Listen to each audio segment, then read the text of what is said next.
Bonjour à tous et bienvenue en direct sur Public Sénat. Sénat 360, votre nouveau rendez-vous d'information parlementaire. Nous sommes ensemble jusqu'à 18h30, 2 heures de direct. Et à la une de l'actualité aujourd'hui, Hollande et Merkel ensemble au Parlement européen. Une première depuis le discours commun de Mitterrand et Kohl. C'était en novembre 1989. Il s'agissait alors de réorienter une Europe bouleversée par la chute du mur de Berlin 2 semaines auparavant. François Hollande aujourd'hui a mis en garde contre une fin de l'Europe et un retour aux frontières. Analyse et décryptage dans cette édition. Le droit des étrangers en discussion au Sénat, un projet de loi que la droite sénatoriale entend durcir. Elle a modifié l'intitulé du texte, préférant parler de maîtrise de l'immigration. La gauche dénonce un texte dénaturé qui ne tient pas compte de la volonté de mieux intégrer et de lutter contre l'immigration clandestine. Reportage et débat dans Sénat 360. Et puis, nouveau rendez-vous dans Sénat 360, le face-à-face, un entretien réalisé par Mickaël Zamès. Il interroge une personnalité qui fait la une de l'actualité parlementaire. Aujourd'hui, c'est Laurence Rossignol, secrétaire d'État à la famille, qui sera notre invitée le jour où le Sénat a adopté en commission une proposition de loi pour renforcer la protection de l'enfance.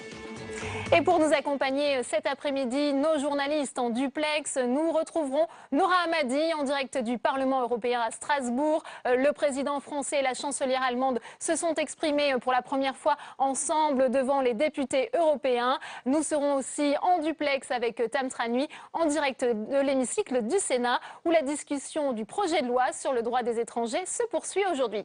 Sénat 360, tout de suite le multiplex.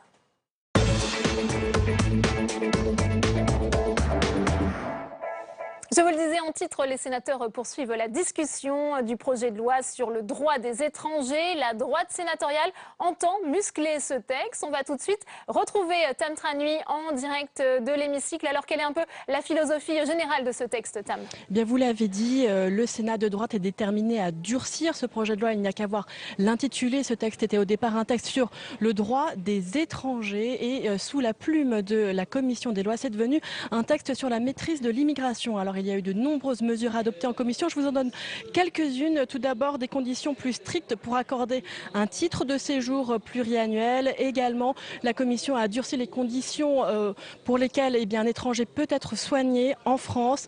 Également, le Sénat a mis en place une nouvelle procédure plus contraignante pour les déboutés du droit d'asile avec assignation à résidence ou encore durée d'interdiction du territoire prolongée. Enfin, on peut également en parler de restriction des conditions du regroupement familial puisque la durée pendant laquelle un étranger doit rester de façon régulière en France pour avoir droit au regroupement familial passe pour le Sénat de 18 à 24 mois. Alors face à toutes ces modifications, le gouvernement fait valoir lui qu'il n'y a pas de hausse du nombre de demandes d'asile en France. Également que tous les efforts sont faits, que tous les moyens sont mis à disposition pour lutter contre l'immigration illégale. Merci beaucoup Tam. Direction à présent Strasbourg où nous attend Noura Hamadi.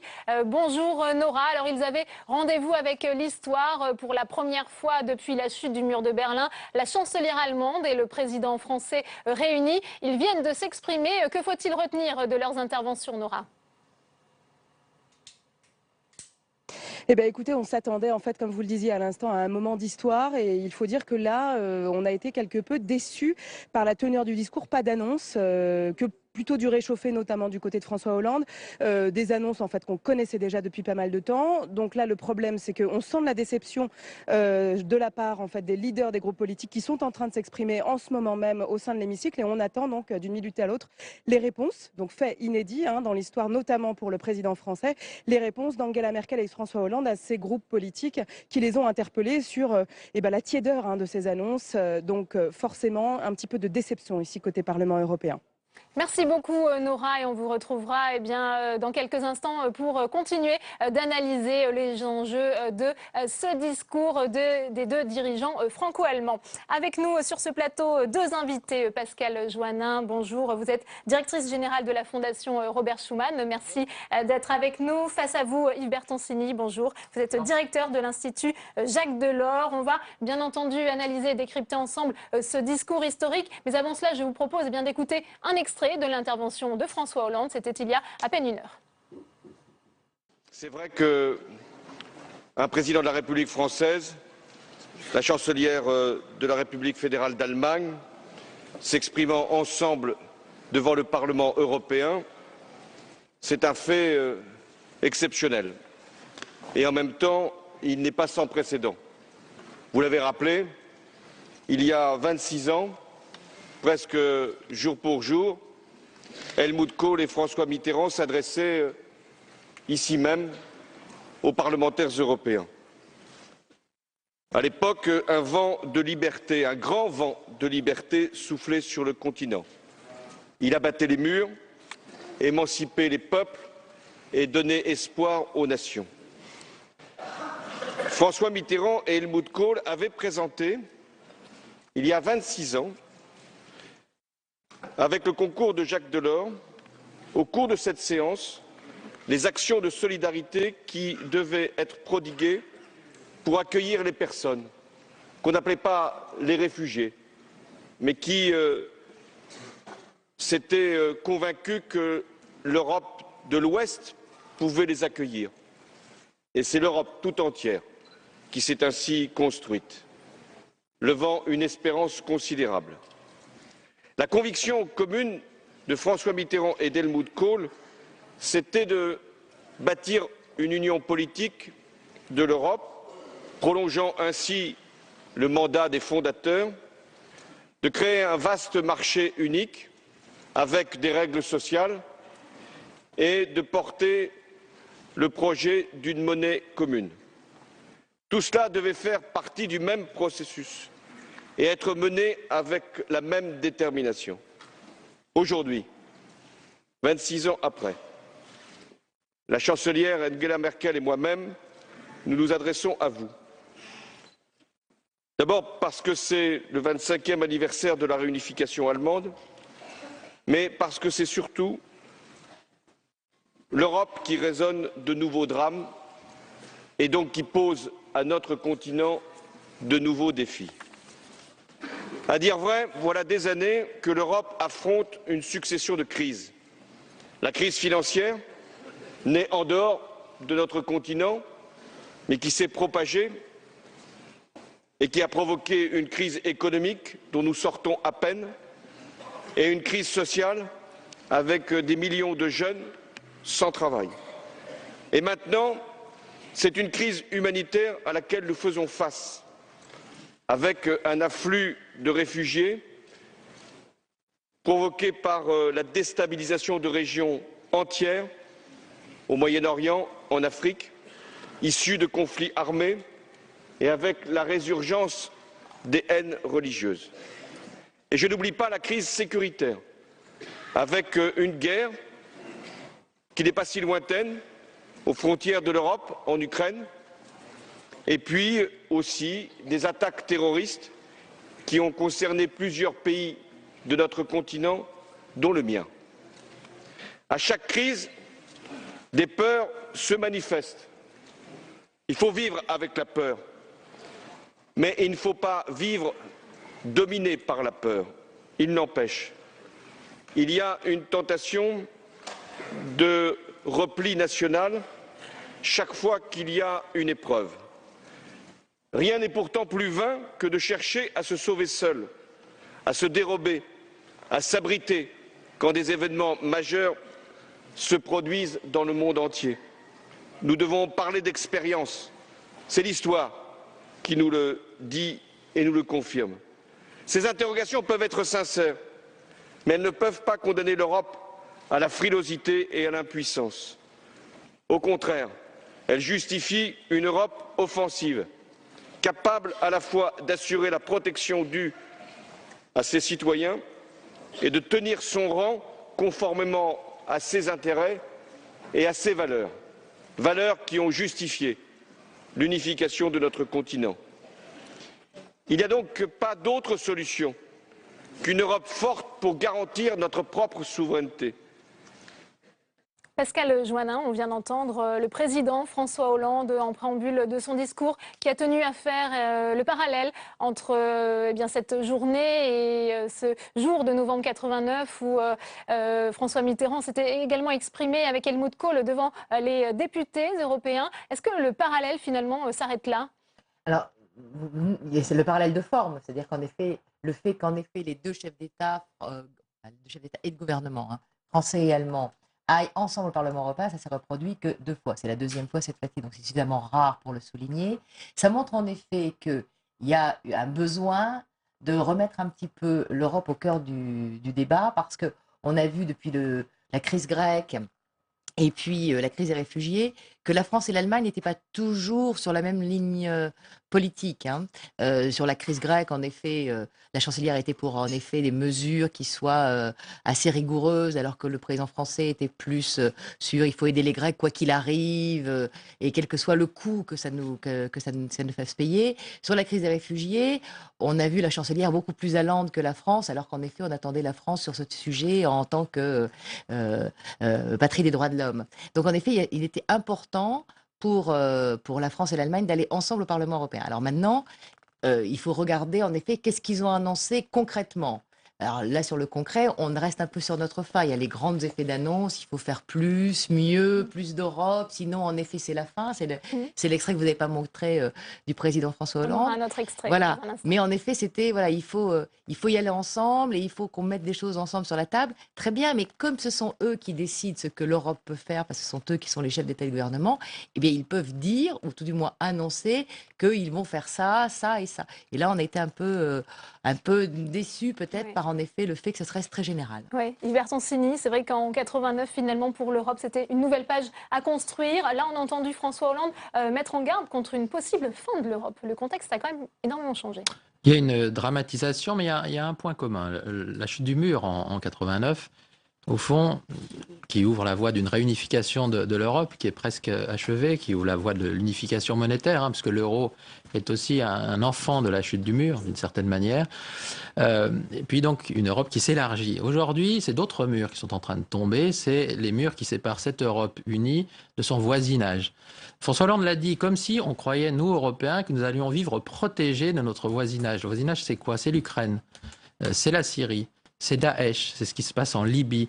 Et donc, c'est une succession de crises qui ne sont pas qu'internes. La crise de la zone euro, qui venait d'ailleurs de l'extérieur, enfin, elle a été une crise interne. Mais là, il y a une crise sur le voisinage. Et donc, face à ces crises-là, le discours franco-allemand consiste à dire...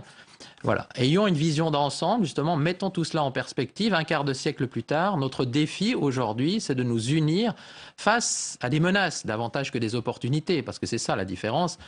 L'ouverture, la chute du mur, ça présentait une opportunité de réconciliation, de faire la paix. Il y avait aussi des éléments de crainte, hein, notamment sur la place qu'occuperait l'Allemagne. Enfin, aujourd'hui, ce qui change, donc, c'est que les frontières qui s'abattent sont un tout petit peu plus loin, je dirais. Elles sont vers Kiev. Elles sont à Damas, elles sont à Tripoli, et que ce sont des menaces qui émergent, même si Angela Merkel a bien pris soin de rappeler que les réfugiés, parce qu'elle a consacré beaucoup de temps de son intervention à la crise des réfugiés, ne sont eux pas des menaces, mais des victimes qu'il faut secourir. Oui, la chancelière allemande, effectivement, qui a beaucoup parlé du sort des réfugiés. Elle a estimé que les règles étaient obsolètes aujourd'hui au sein de l'Union européenne. Elle appelle à revoir le processus du Dublin. Elle a finalement peut-être pris la main sur cette question des réfugiés par rapport à François Hollande. Ah ben, elle l'a pris déjà au mois d'août, hein, quand elle a dit que c'était un devoir d'accueillir ces réfugiés. Comme l'a dit Yves, ce sont des victimes. Il y a en effet dans nos constitutions, la nôtre et celle des lois fondamentales des autres pays, un devoir d'accorder l'asile à ceux qui fuient un pays où ils sont en danger, soit parce qu'ils sont d'une religion, d'une ethnie qui peut être en effet massacrée s'ils restent dans le pays. On voit bien qu'en effet aujourd'hui, pour prendre le cas de la Syrie, il y a plus de 4 millions de personnes qui sont parties. Elles sont aujourd'hui massivement en Turquie, en Jordanie, au Liban. Et puis, il y a une petite partie de ces gens qui viennent en Europe. Alors, on a l'impression que c'est un flux énorme parce qu'en effet, le chiffre s'est beaucoup augmenté par rapport aux autres années sur l'Europe. Mais quand on regarde le ratio qui ramène à la population de l'Union européenne ou au ratio de gens qui sont réfugiés dans les pays limitrophes, on est quand même sur une petite donnée. Et on a vu lors de cette crise des réfugiés, d'ailleurs ce nombre massif de gens, les problèmes en effet les frontières extérieures, tout du moins les pays d'entrée, n'avaient pas les moyens de vérifier tout ce flux, que ce soit en Grèce ou en Italie, voire en Hongrie. Or en effet, pour savoir qui sont les réfugiés, il faut qu'en effet on puisse en effet au moment où ils atterrissent, où ils amérissent plutôt, parce qu'ils viennent en bateau dans l'Union européenne, qu'on puisse en voir d'où ils viennent, quelle est la provenance géographique de ces personnes, et puis qu'on puisse en effet vérifier qu'ils sont bien des réfugiés, parce que dès que vous avez un flux massif, et on l'a vu après en Hongrie, vous avez d'autres gens qui essayent de migrer pour des raisons plutôt économiques et qui profitent du flux pour rentrer. Et c'est parce que ce travail n'avait pas été fait que la chancelière Merkel, après avoir dit que c'était un devoir moral d'accueillir les réfugiés, a annoncé la fermeture de la frontière, le rétablissement de la frontière intérieure à l'intérieur de l'Allemagne, parce qu'en effet, le flux était tel que les pays laissaient passer la Hongrie, l'Autriche, tout le monde laissait passer les réfugiés et les migrants, et donc ils se retrouvaient en Allemagne. Et en plus, en Bavière, qui n'est pas l'État allemand, où en effet on va continuer d'en débattre, Pascal Joannin, mais justement, je vous propose peut-être, avant d'avancer un peu plus dans ce débat, d'écouter justement l'intervention de François Hollande sur cette question des réfugiés. Regardons les choses en face. Nous sommes confrontés à l'arrivée exceptionnelle de femmes et d'hommes depuis le début de l'année. 600 000, sans doute. Beaucoup ont fui la guerre et les massacres. D'autres cherchent une vie meilleure. Tous ont enduré des conditions épouvantables. Mais je le reconnais bien volontiers. L'Europe a tardé à comprendre que les tragédies au Proche-Orient ou en Afrique ne pouvaient pas être sans conséquences pour elle. L'Europe n'a pas mesuré l'espoir qu'elle suscite et qu'elle suscitera longtemps. Alors c'est donc dans l'urgence qu'elle a dû s'organiser, l'Europe, pour être digne de sa tradition d'asile et pour organiser le retour de ceux et de celles qui ne peuvent pas être accueillis ici durablement. Oui. Yves Bertoncini, on voit le chef de l'État qui a clairement insisté sur la tradition d'asile, sur la solidarité, mais aussi la responsabilité de l'Europe. Est-ce que il a pu bien convaincre l'opinion française, malgré les divergences du couple franco-allemand sur cette question? Votre question est intéressante, parce que vous voyez bien qu'il s'adressait non pas seulement aux eurodéputés devant lui, mais à l'opinion française, de la même façon que Angela Merkel s'adresse à l'opinion publique allemande. D'ailleurs, elle va faire ce soir à Berlin une émission de télé d'1 heure où elle va répondre aux Allemands, aux interrogations des Allemands. Ce qu'ils ont essayé de faire tous les deux, je crois, c'est de dégager une vision d'ensemble.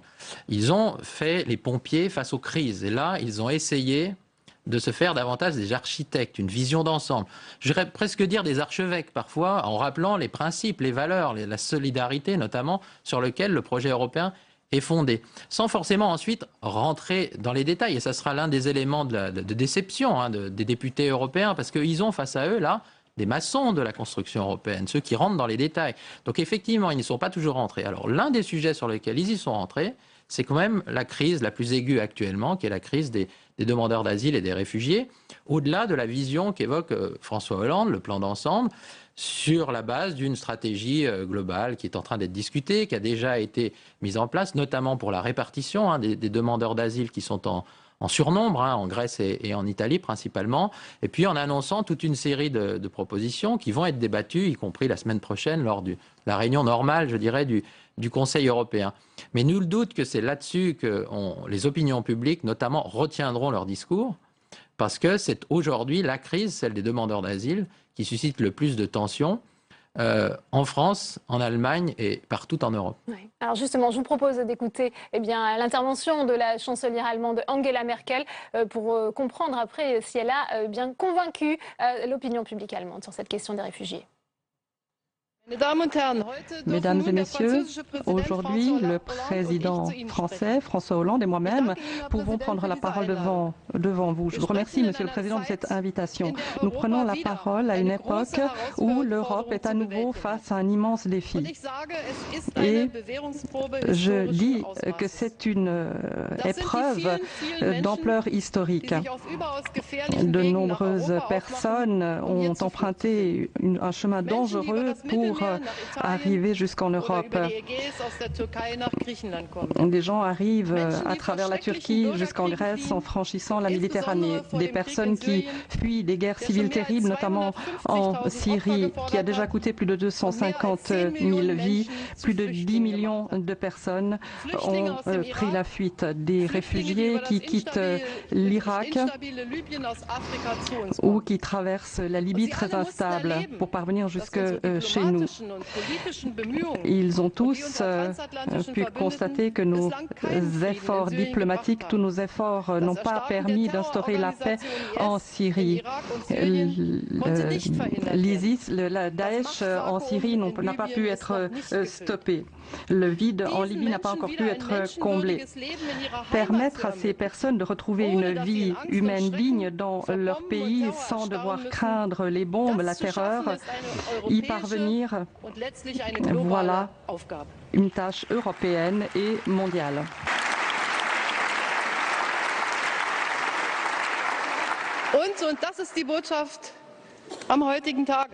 Voilà le message d'aujourd'hui.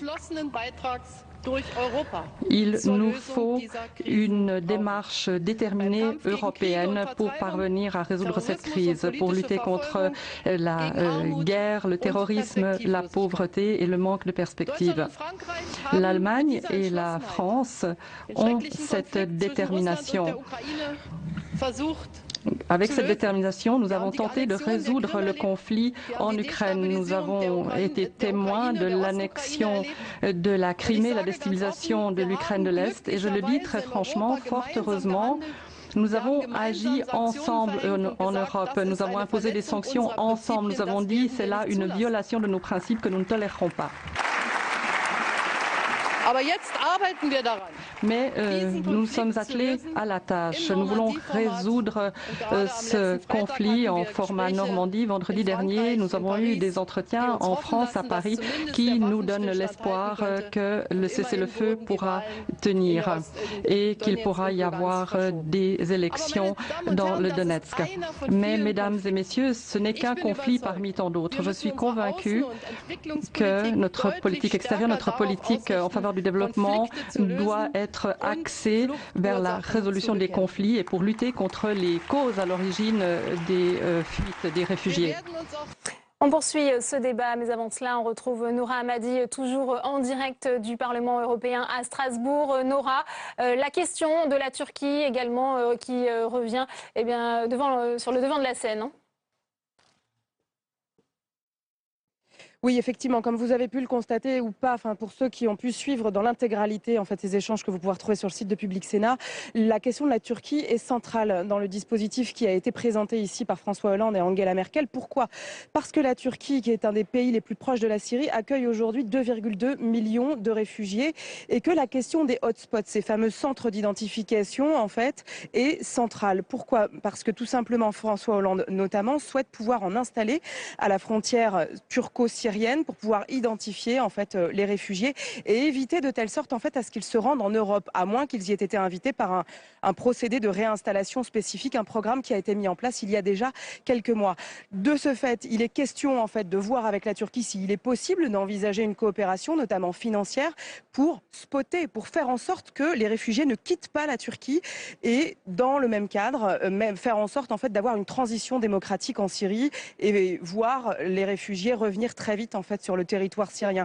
Bien entendu, Recep Tayyip Erdogan a été reçu cette semaine à la Commission européenne et on a vu que de son côté, il était très réticent à voir des hotspots s'installer sur son territoire. Il fallait bien entendu s'attendre à cette réponse. Donc là, on va rentrer dans une forme de négociation qui risque de se clôturer certainement au sommet de la Valette à Malte, qui va se tenir début novembre. Un sommet entre l'Union africaine et l'Union européenne qui va de toute façon poser la question de la rapatriation des réfugiés potentiels, des migrants économiques notamment, mais aussi toute la question de l'aide qu'il va falloir mettre en œuvre pour les pays qui prennent en charge la plus grosse population de réfugiés, donc Liban, Jordanie, Turquie et bien entendu l'Afrique dans son ensemble et la question de la gestion des conflits qui poussent la plupart des migrants à quitter leur pays d'origine. Merci beaucoup Nora d'avoir été en direct avec nous. On poursuit le débat sur ce plateau avec Pascale Joannin. Je vous rappelle que vous êtes directrice générale de la Fondation Robert Schuman, et Yves Bertoncini, directeur de l'Institut Jacques Delors. Pascale Joannin, on le disait, alors finalement cette Europe, elle ne peut se construire que dans la crise, pour reprendre les propos de Jean Monnet. C'est-à-dire que la crise l'oblige à prendre des décisions qu'elle ne prend pas spontanément. Rien n'a été naturel dans la construction de l'Europe. Nous sommes les petits-fils ou petites-filles ou arrière-petites-filles des pères fondateurs. Ça nous semble naturel. Nous, ça ne l'a jamais été. La relation franco-allemande, pour prendre ce que nous voyons à l'instant, ça n'est jamais naturel. Et là, je dirais, c'est un geste non seulement symbolique, mais politique fort, pour que la chancelière allemande et le président français viennent ensemble. Alors, ils ont rappelé que c'était en 89, après la chute du mur, qui était un événement historique majeur de la fin du 19e siècle. Là, ça veut dire qu'il y a une urgence politique. C'est-à-dire qu'en effet, l'Europe est questionnée, et que si la France et l'Allemagne, qui sont les deux principaux pays de l'Union, ne répondent pas à ces questions, ensemble, parce que sinon ça ne sert à rien, et qui sont un peu le moteur d'une solution européenne aussi, si en effet il n'y a pas cette prise en considération commune, on a en effet l'impression que la crise va s'aggraver. Et donc là, c'est peut-être la volonté de montrer que finalement, après beaucoup d'atermoiements, ils ont pris un peu la mesure de ce qui devait être fait, et ils vont essayer de faire en sorte de rattraper tout ce qui n'a pas été fait pendant les 3 ans où François Hollande est président de la République, où cette relation aujourd'hui devrait être un peu plus ferme qu'elle n'est aujourd'hui. Yves Bertoncini, est-ce que la France et l'Allemagne réussissent, à travers cette crise migratoire, finalement, d'afficher leurs valeurs communes ? Oui, mais c'est une condition nécessaire. L'entente franco-allemande, c'est pas quelque chose de naturel, c'est fait de rituel. Il y a des dialogues constructifs permanents qui, par exemple, n'existent pas à la même intensité avec le Royaume-Uni ou même la Pologne. Donc, ils y travaillent. C'est vrai que les crises ont pu les rapprocher. La crise en Ukraine, notamment, pour laquelle, justement, pour une fois, je dirais, l'Allemagne a joué un rôle important alors qu'il s'agit de diplomatie et de défense. Ça, c'est souvent ce que la France reproche à l'Allemagne, de n'être pas assez active. La France à l'international, l'Allemagne, l'économie. En Syrie, en Irak, au Sahel, là, oui. Donc, il y a eu cette entente. Évidemment, il y a eu la crise de la zone euro, avec la question de la sortie éventuelle de la Grèce. Et au moins au niveau des chefs d'État et de gouvernement, de ces deux-là, il n'y a pas été question d'un tel Grexit. Il y a la crise aujourd'hui des réfugiés. Et donc, sur tout ça, évidemment, ce sont des épreuves qui rapprochent. L'invitation qui a été faite à Angela Merkel et François Hollande, elle date de l'après 11 janvier. Ça aussi, c'était un moment fort, un moment de crise. Et puis finalement, à l'initiative de Martin Schulz. Voilà, depuis, d'autres crises se sont invitées. Le terrorisme reste un défi permanent. Alors, ce qui est intéressant dans les discours, dans ce contexte de crise-là, c'est qu'il y avait à la fois un exercice de bilan et perspective qui portait sur l'existant. Parce qu'on sent bien que ces crises ont mis en cause des fondamentaux. L'euro, d'un côté, même s'il n'y aura pas de Grexit, et puis l'espace Schengen de l'autre. C'est quand même les deux éléments fondamentaux. Donc, les deux chefs d'État et de gouvernement ont essayé de faire la défense et illustration de ces piliers de la construction européenne. Et en même temps, il y avait la nécessité d'inventer de nouvelles choses. Ce qui reste à inventer dans le cas de la Turquie, par exemple, c'est un partenariat stratégique si jamais on renonce à l'adhésion. Puisque ce qui a permis de stabiliser l'Europe après la chute du mur, c'est que l'Union européenne avait une chose à offrir, c'était l'adhésion. Et en fait, la politique étrangère qui marche le mieux pour l'Union européenne, c'est la politique d'élargissement. Parce que ça, c'est un effet levier majeur. Si on ne doit plus l'offrir à la Turquie, ou si d'ailleurs peut-être la Turquie de M. Erdogan n'en veut plus, alors il faut trouver autre chose, c'est-à-dire d'autres motivations, pas seulement l'aide financière, peut-être des facilités en matière de visa, peut-être un approfondissement de l'union douanière, peut-être des gestes stratégiques, diplomatiques, pour que l'Europe se dote donc d'une capacité d'influence des pays de son voisinage qui n'ont pas vocation à en devenir membres, et donc qu'elle arrête de subir des crises, et qu'elle les maîtrise et même qu'elle empêche qu'elles surviennent. Il est 17h, vous êtes toujours en direct sur Public Sénat, Sénat 360. Tout de suite, le rappel des titres. Et à la une aujourd'hui, ce discours historique de François Hollande et Angela Merkel devant les députés européens à Strasbourg. Un discours très attendu sur la crise migratoire, du jamais vu depuis Mitterrand et Kohl en 89. Débat et réaction dans un instant avec nos invités. Le droit des étrangers en débat au Sénat. La droite sénatoriale a musclé la version issue de l'Assemblée nationale. Elle souhaite s'attaquer à l'immigration illégale en durcissant notamment les conditions d'accès au regroupement familial. Reportage et débat à suivre. Adoption d'une proposition de loi sur la protection de l'enfance par les sénateurs. On en parle avec la première invitée de notre face-à-face, Laurence Rossignol, secrétaire d'État à la famille. Elle sera interrogée par Mickaël Zamès sur ce plateau dans 30 minutes. On poursuit notre débat consacré à ce discours historique de François Hollande et d'Angela Merkel devant les députés européens à Strasbourg. Pascal Joannin, Yves Bertoncini vient d'évoquer effectivement cette perspective d'adhésion qui était une perspective motrice pour les pays de l'Union européenne. Finalement, si plus aucun pays ne peut entrer dans l'UE, c'est peut-être ça aussi la fin de l'Europe. Non, d'abord, il n'a jamais été dit que l'élargissement s'était terminé pour toujours. Il y a une pause qui est faite et que le président de la Commission européenne, qu'on a vu aussi, donc qui assistait à ce débat au Parlement européen, a indiqué lorsqu'il a pris ses fonctions il y a 18 mois, en disant qu'il n'y aurait pas de nouvel élargissement pour l'instant durant son mandat. D'abord parce que je vous rappelle que les pays qui sont candidats, il y a quand même beaucoup les pays des Balkans, dont la candidature est assez récente. Et quand on voit l'historique qui a été ceux des pays qui sont rentrés en 2004 ou en 2013 pour la Croatie, il a fallu une dizaine d'années pour que ces pays respectent tous les critères de l'acquis communautaire que nous avons à leur faire avaler. Donc, ils sont 2019, c'est la fin du mandat de Jean-Claude Juncker. Au sein de ces pays d'élargissement, il y a en effet un pays à part, c'est la Turquie. La Turquie, qui est un très grand pays, dont certains estiment qu'il n'est pas européen dans la manière géographique où il se situe, puisqu'il est une grande partie de son territoire est en Asie. D'ailleurs, quand on est à Istanbul, on traverse le Bosphore et on rentre en Europe ou on en sort. Hein, c'est écrit, c'est pas moi qui le dis, ce sont les Turcs. Et que ce pays cristallise beaucoup de réticence chez les gens qui sont opposés à un nouvel élargissement. C'est-à-dire que les Balkans, ça n'a pas une incidence forte, mais la Turquie, il y a des gens qui sont résolument opposés à... Alors, on a écrit il y a longtemps que s'il n'y avait pas d'adhésion possible, il fallait qu'il y ait un partenariat privilégié, stratégique, peu importe de relations, parce que c'est un pays voisin. Et donc avec un voisin, on doit avoir de bonnes relations, quand bien même on ne se tape pas sur l'épaule tous les matins et qu'on ne mange pas chez l'un et chez les autres régulièrement. Mais on doit avoir en effet une politique de bon voisinage.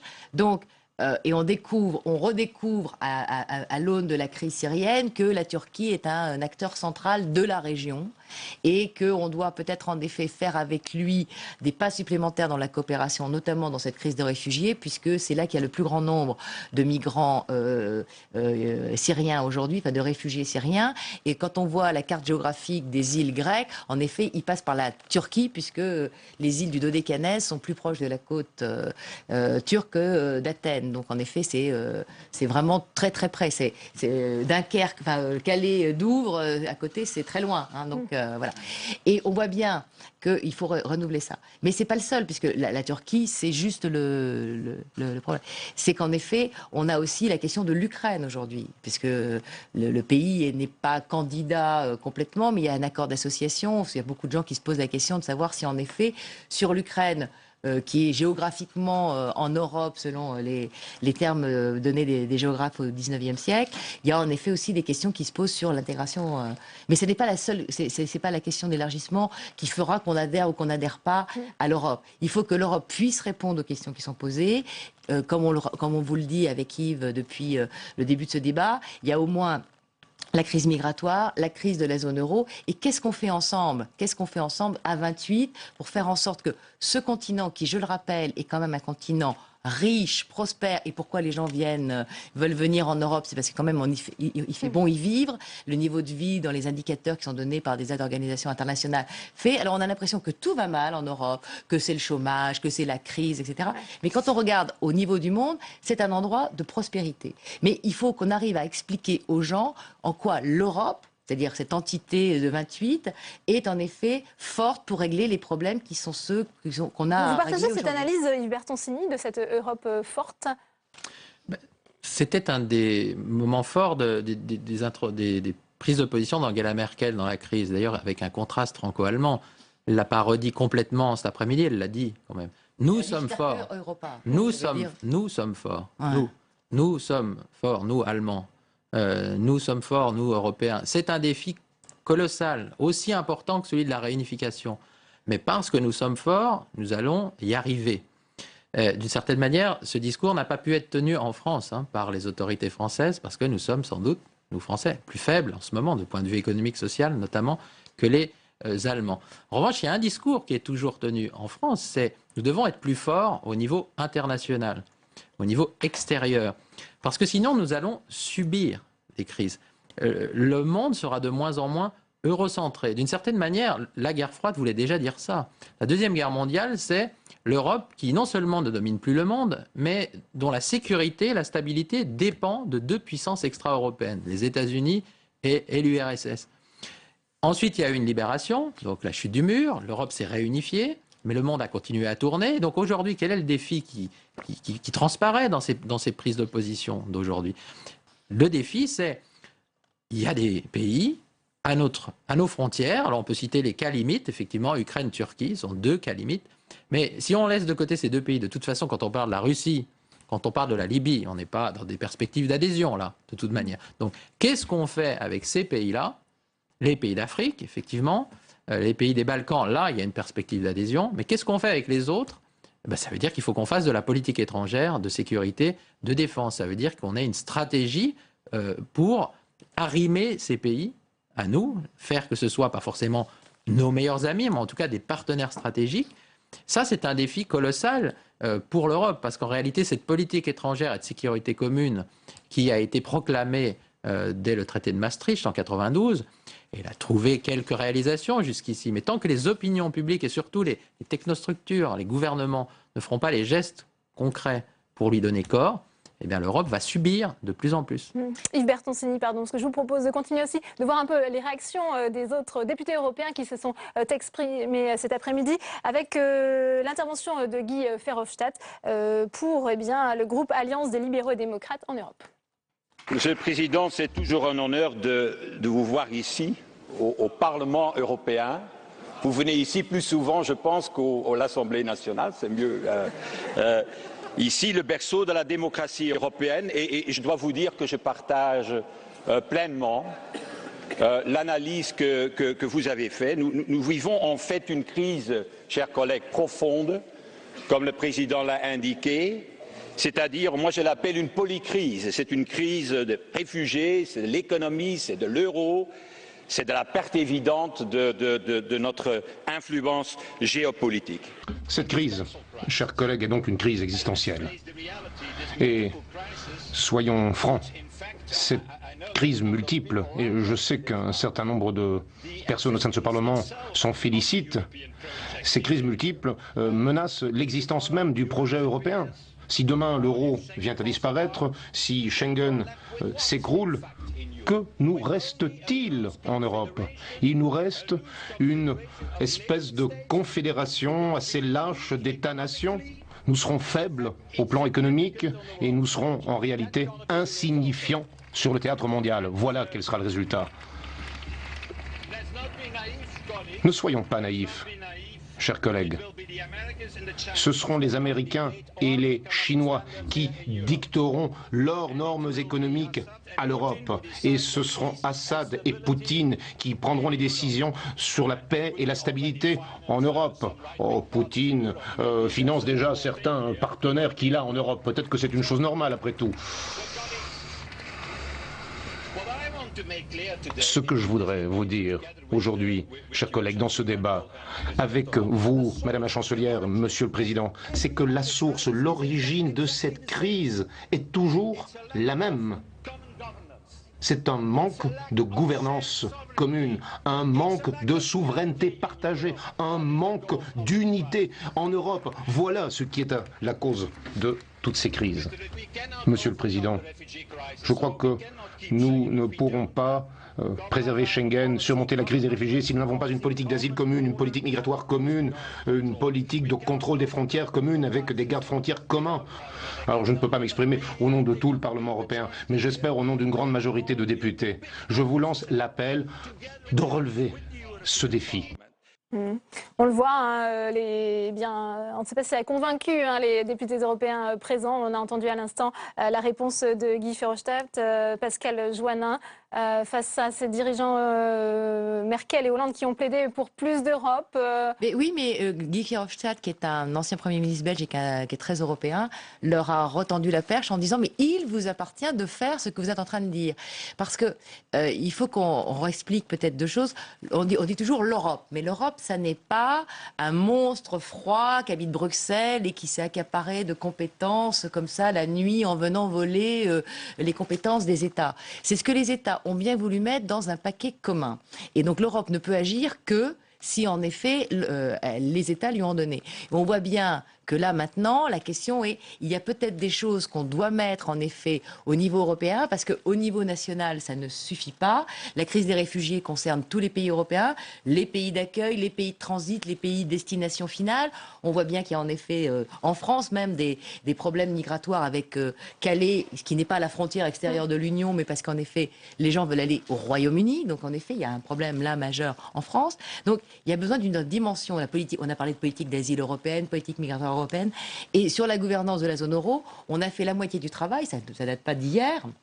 Mais on a peut-être oublié d'aller jusqu'au bout et les différentes crises, qui a été la crise des dettes publiques, puis la crise grecque et puis celle de 3 autres pays, montrent peut-être qu'il aurait fallu aller plus loin. Aujourd'hui, on a la Banque centrale européenne qui est une vraie institution fédérale et qui essaie de faire tout ce qu'elle peut dans le cadre des traités, mais qui n'est pas une institution politique. Et donc, en effet, Guy Verhofstadt rappelle, puisqu'il a été aussi chef d'État, chef de gouvernement en Belgique, eh bien, oui, oui, Monsieur le Président, oui, Madame la Chancelière. Maintenant, c'est à vous de jouer pour qu'en effet, ce qui doit être fait ne reste pas lettre morte et qu'on avance vers ce pas supplémentaire qui est demandé. Mais la balle vous appartient. C'est à vous de le faire. C'est Une pas... réaction, Yves Bertoncini, puis on retrouvera Alain Lamassoure en direct de Strasbourg. Allez-y. Je crois qu'il y a un mot-clé dans ce qu'a dit Guy Verhofstadt, c'est le mot de souveraineté. Et au fond, François Hollande l'a repris parce qu'il a rappelé la fameuse formule François Mitterrand il y a un quart de siècle, le nationalisme c'est la guerre. Et puis il a dit, je vais compléter, le souverainisme c'est un déclinisme. Le souverainisme au sens national. Je crois que pour être plus positif, ce qu'il aurait pu dire, c'est la souveraineté aujourd'hui, alors pas sur tous les sujets, mais la souveraineté réelle, c'est la souveraineté partagée au niveau européen. Pas sur tous les sujets, mais sur un certain nombre de sujets. François Hollande a aussi cité, par exemple, la COP21, le changement climatique. Bon, on a cité déjà Daesh, Vladimir Poutine, toute une série de menaces. Face à ces menaces, l'Europe est une réponse. L'Europe est souvent vue comme une menace. Ce qu'a fait François Hollande aujourd'hui, c'est identifier d'autres menaces face auxquelles les États-nations seuls sont totalement démunis. Alors en même temps, il a repris un concept cher à Jacques Delors, qui est la fédération d'États-nations, pour bien montrer que les États-nations étaient vivaces, qu'il fallait leur laisser évidemment leurs prérogatives quand elles étaient légitimes et efficaces, mais qu'il fallait essayer de transférer. C'est plus facile à dire qu'à faire. C'est toute la difficulté de la tâche dans une union unie dans la diversité. Ouais. Yves Bertoncini, on va tout de suite retrouver en direct de Strasbourg Alain Lamassoure, député européen et président de la délégation française du groupe PPE. Bonjour.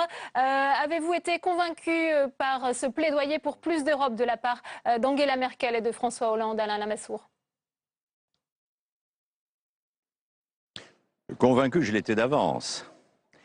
S'agissant d'une invitation lancée à l'occasion d'une commémoration, je craignais qu'on parle beaucoup du passé. J'ai été rassuré. J'espérais, en tant qu'Européen, qu'on parlerait du futur. Et là, j'ai été déçu. L'un et l'autre ont parlé essentiellement du présent, des problèmes présents. L'un, François Hollande, sur le ton de l'inspirateur, et l'autre avec l'assurance de la personne qui décide. Oui. Alors justement, qu'auriez-vous souhaité entendre de la part des dirigeants européens ?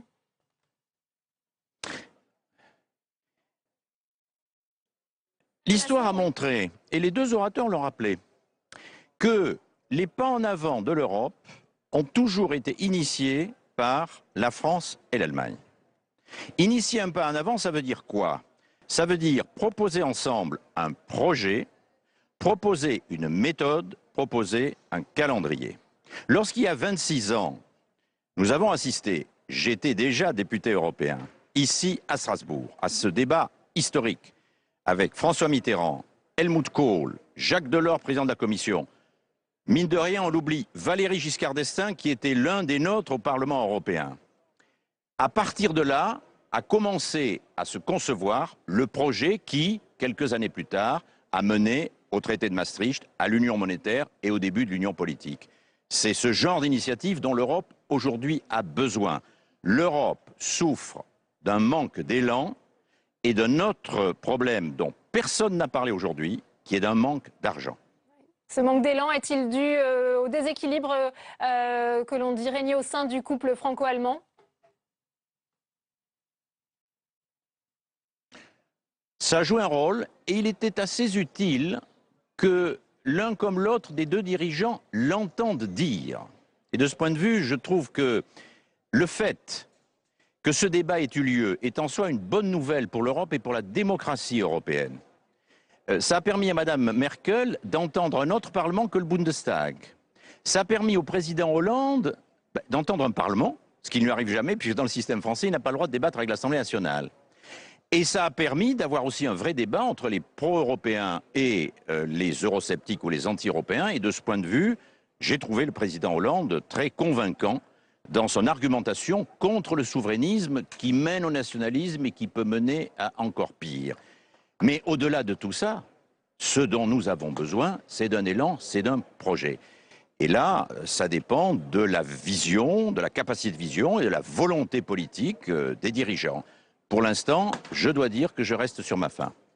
Merci beaucoup Alain Lamassoure d'avoir été en direct sur Public Sénat avec nous. Tout de suite, je vous propose d'écouter l'intervention de Marine Le Pen, la présidente du Front National. Merci Madame Merkel de nous faire le plaisir de venir aujourd'hui avec votre vice-chancelier, administrateur de la province France.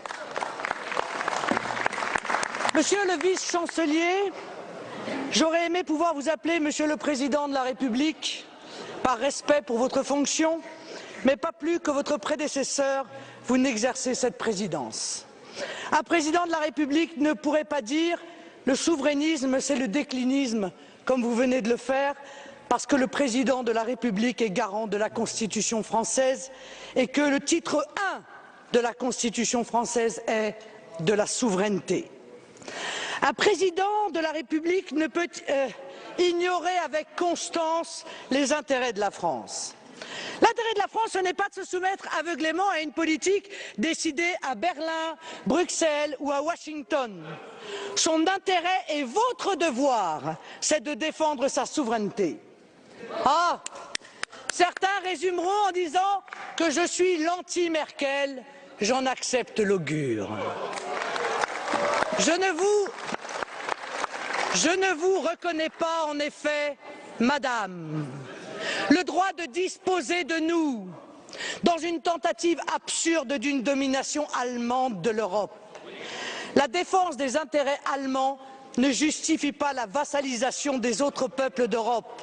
Oui, Pascal Joannin, quand Marine Le Pen parle de cette domination de l'Allemagne en Europe, elle a parlé de François Hollande comme d'un vice-chancelier. Je laisse à Madame Le Pen ses dires.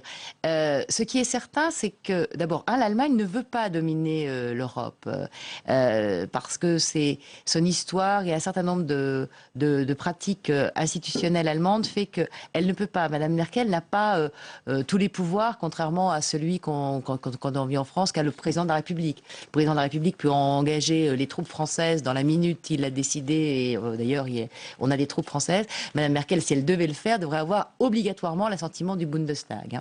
Donc il n'y a pas une volonté de domination allemande. Ce qui est certain, c'est qu'aujourd'hui l'Allemagne est le pays le plus important de l'Union européenne par la population, pas par le territoire. Je rappelle que c'est la France qui est le pays le plus grand. C'est le pays le plus grand par la population. Donc c'est celui qui a le plus grand nombre de députés européens au Parlement européen.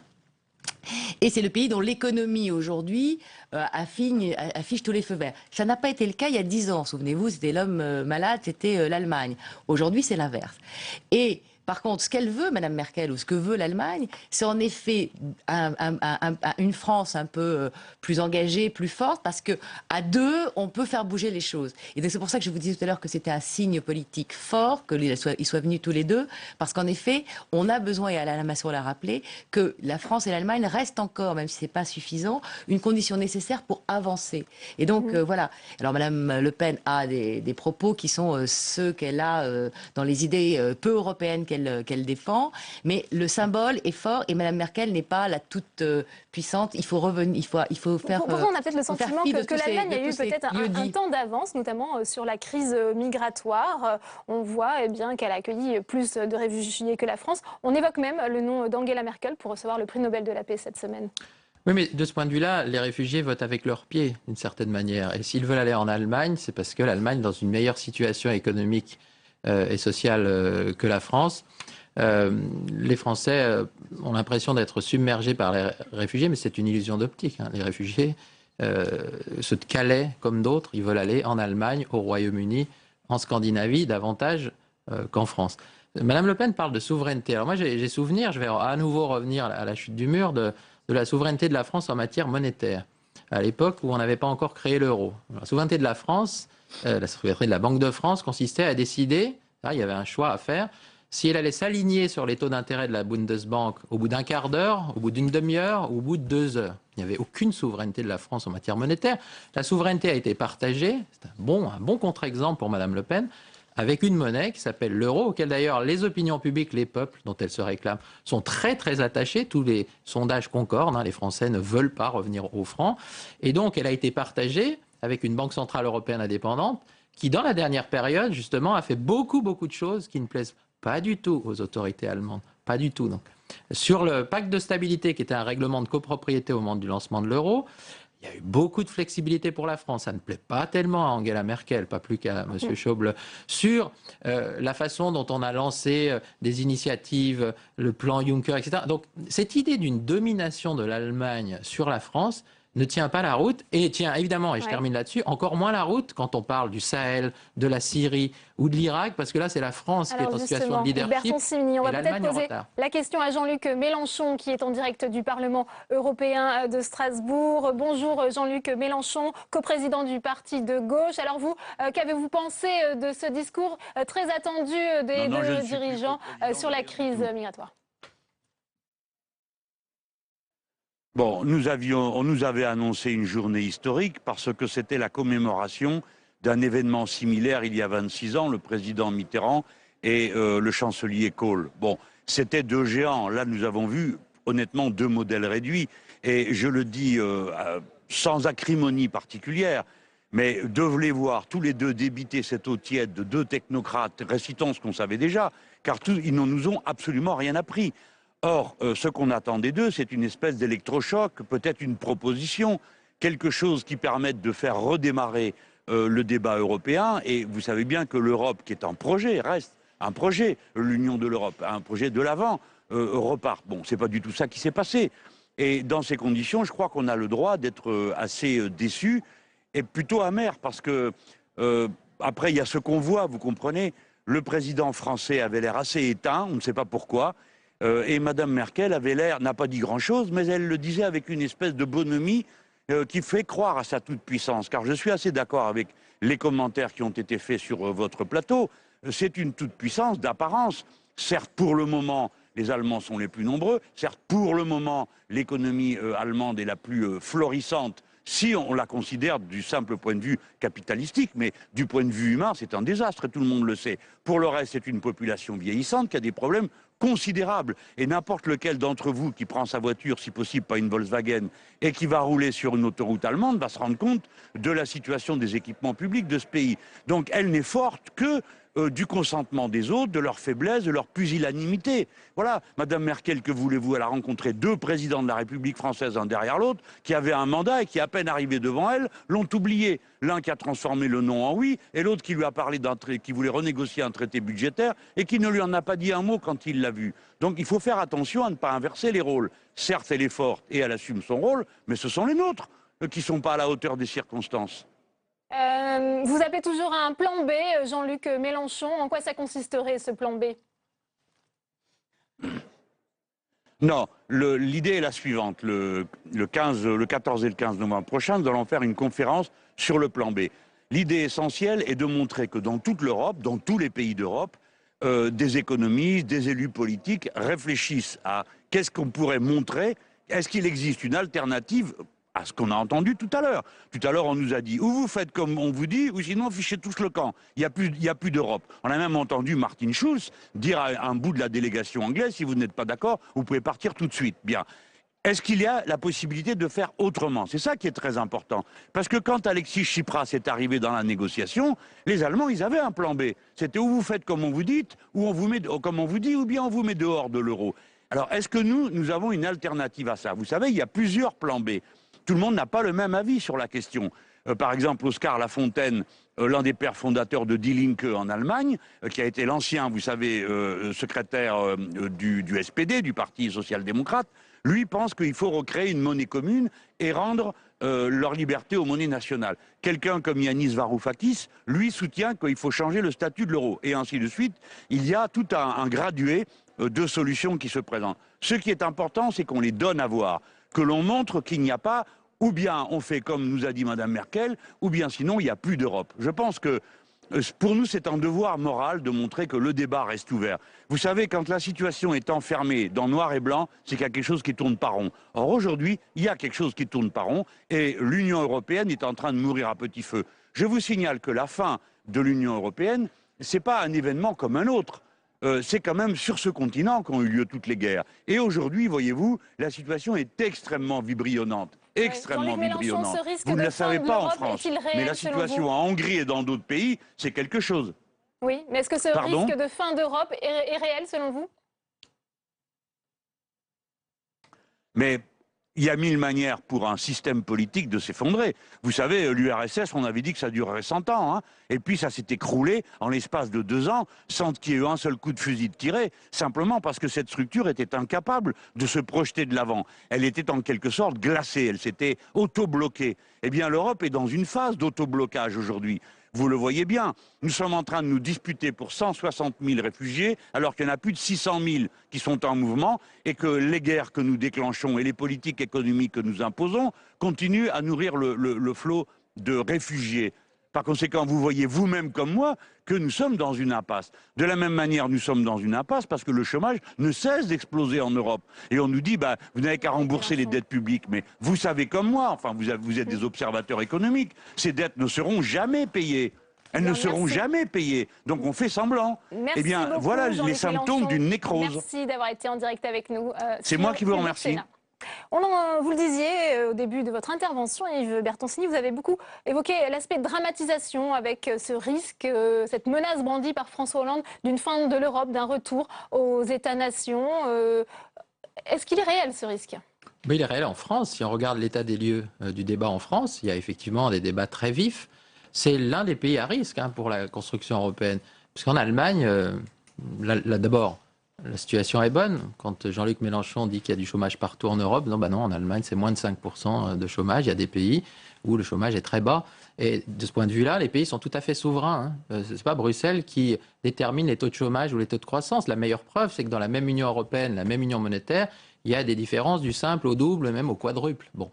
Et donc, les débats sont vifs un peu partout. On entend toutes les nuances de position. Je crois que le débat n'a jamais été aussi vif en ce moment sur l'Europe, au Parlement européen et partout ailleurs. Alors maintenant, il est vrai qu'en France, parce que le pays va mal, il y a une tentative, une tendance, une tentation de faire de l'Europe le bouc émissaire de nos difficultés. Naturellement que l'Europe a des responsabilités dans ce qui va bien et dans ce qui va mal. Oui, mais parce que la crise est aiguë, on a tendance à présenter l'Europe comme la menace, la responsable. Oui. C'est relativement exagéré. Ouais. Si je puis dire. Allemagne, Pascal Joannin, il n'y a pas ce risque Non, il y a moins de risques. De faire de l'Europe un bouc émissaire. Vous savez, vous le disiez vous-même, c'est pas tout à fait ça. Régulièrement, de manière récurrente, on dit c'est la fin de l'Europe, etc. Il y a des moments où l'Europe peine à avancer. Moi, je dirais que le train qui a commencé en 1950 s'est allongé de plusieurs wagons, de plusieurs compétences, soit par le nombre d'États, soit par le nombre de défis à relever. Mais il finit toujours par avancer. Alors, quelquefois, la côte est un peu forte, il pétine un peu, etc. etc. Mais il continue à avancer.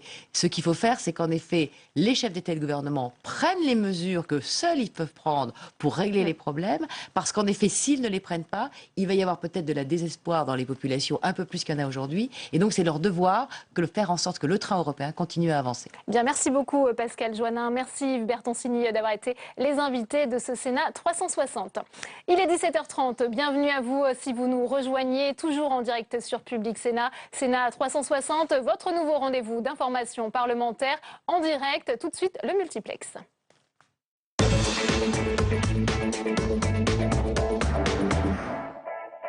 Et à la une de l'actualité aujourd'hui, ce discours historique de François Hollande et d'Angela Merkel devant les députés européens à Strasbourg. Un discours très attendu sur la crise migratoire du jamais vu depuis Mitterrand et Kohl en 89. Débat et réaction, vous venez de le suivre en direct sur Public Sénat. Le droit des étrangers en débat au Sénat. La droite sénatoriale a musclé la version issue de l'Assemblée nationale. Elle souhaite s'attaquer à l'immigration illégale en durcissant notamment les conditions d'accès au regroupement familial. Reportage et débat à suivre. Adoption d'une proposition de loi sur la protection de l'enfance par les sénateurs.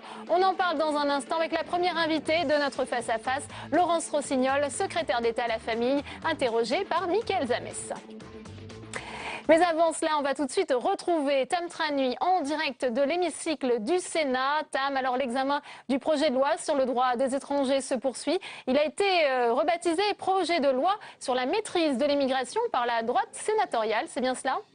Oui, tout à fait Delphine. Et effectivement, la maîtrise de l'immigration, c'est bien le sujet qui est débattu cet après-midi. Les sénateurs continuent à durcir le texte en séance publique. Pour preuve, tout à l'heure, ils ont adopté un amendement du sénateur Les Républicains Roger Carucci qui prévoit que le Sénat débattra tous les 3 ans de la question de l'immigration, mais aussi et surtout que le Parlement pourra fixer un plafond, un nombre maximal d'étrangers en situation régulière à accueillir en France. Alors cela vise avant tout l'immigration économique, également les étudiants. En revanche, il y a des cas particuliers pour le droit d'asile et le regroupement familial pour des raisons constitutionnelles. Ces 2 cas échappent à ces plafonds. Alors je le précise, le regroupement familial, c'est lorsqu'une personne de nationalité étrangère fait venir sa famille en France. Mais la mesure voulue par le Sénat pose un vrai problème. Bernard Cazeneuve, tout à l'heure, a mis le doigt dessus. Eh bien, lorsqu'un Français voudra faire venir son conjoint étranger en France, eh bien cela posera un problème. Cela n'est pas du regroupement familial et donc à ce titre, ce conjoint pourra avoir des difficultés à venir en France. Il n'entre pas dans le plafond fixé par le Parlement. On l'a compris, Bernard Cazeneuve compte faire appel aux sages du Conseil constitutionnel pour retoquer cette mesure. Mais en tous les cas, tous ces débats montrent bien que les sénateurs tout à l'heure ont discuté beaucoup moins du droit des étrangers que de la maîtrise de l'immigration.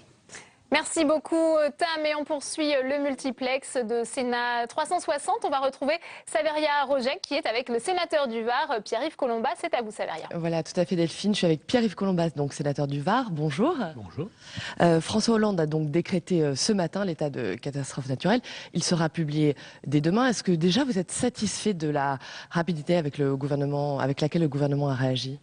Oui, ceci dit, ce n'est pas véritablement le problème. Maintenant, si vous voulez, qu'il s'agisse des interventions, qu'il s'agisse de la remise en état, etc., on a un système qui fonctionne bien.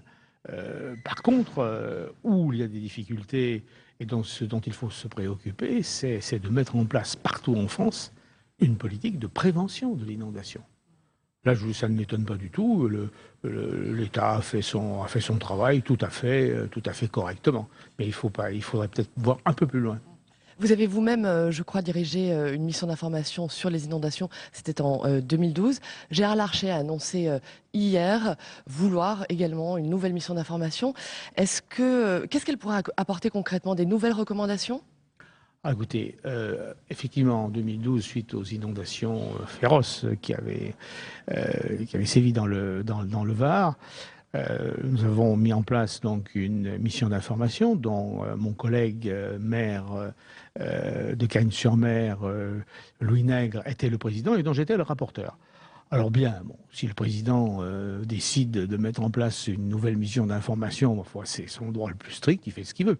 Ceci dit, ce qui me paraît plus urgent, c'est non pas de mettre en place une nouvelle mission d'information, parce que je pense qu'on a fait un travail, peut-être me trouver trop satisfait, important, c'est plutôt de mettre en application les préconisations. On a déjà commencé, mais il faut aller plus loin.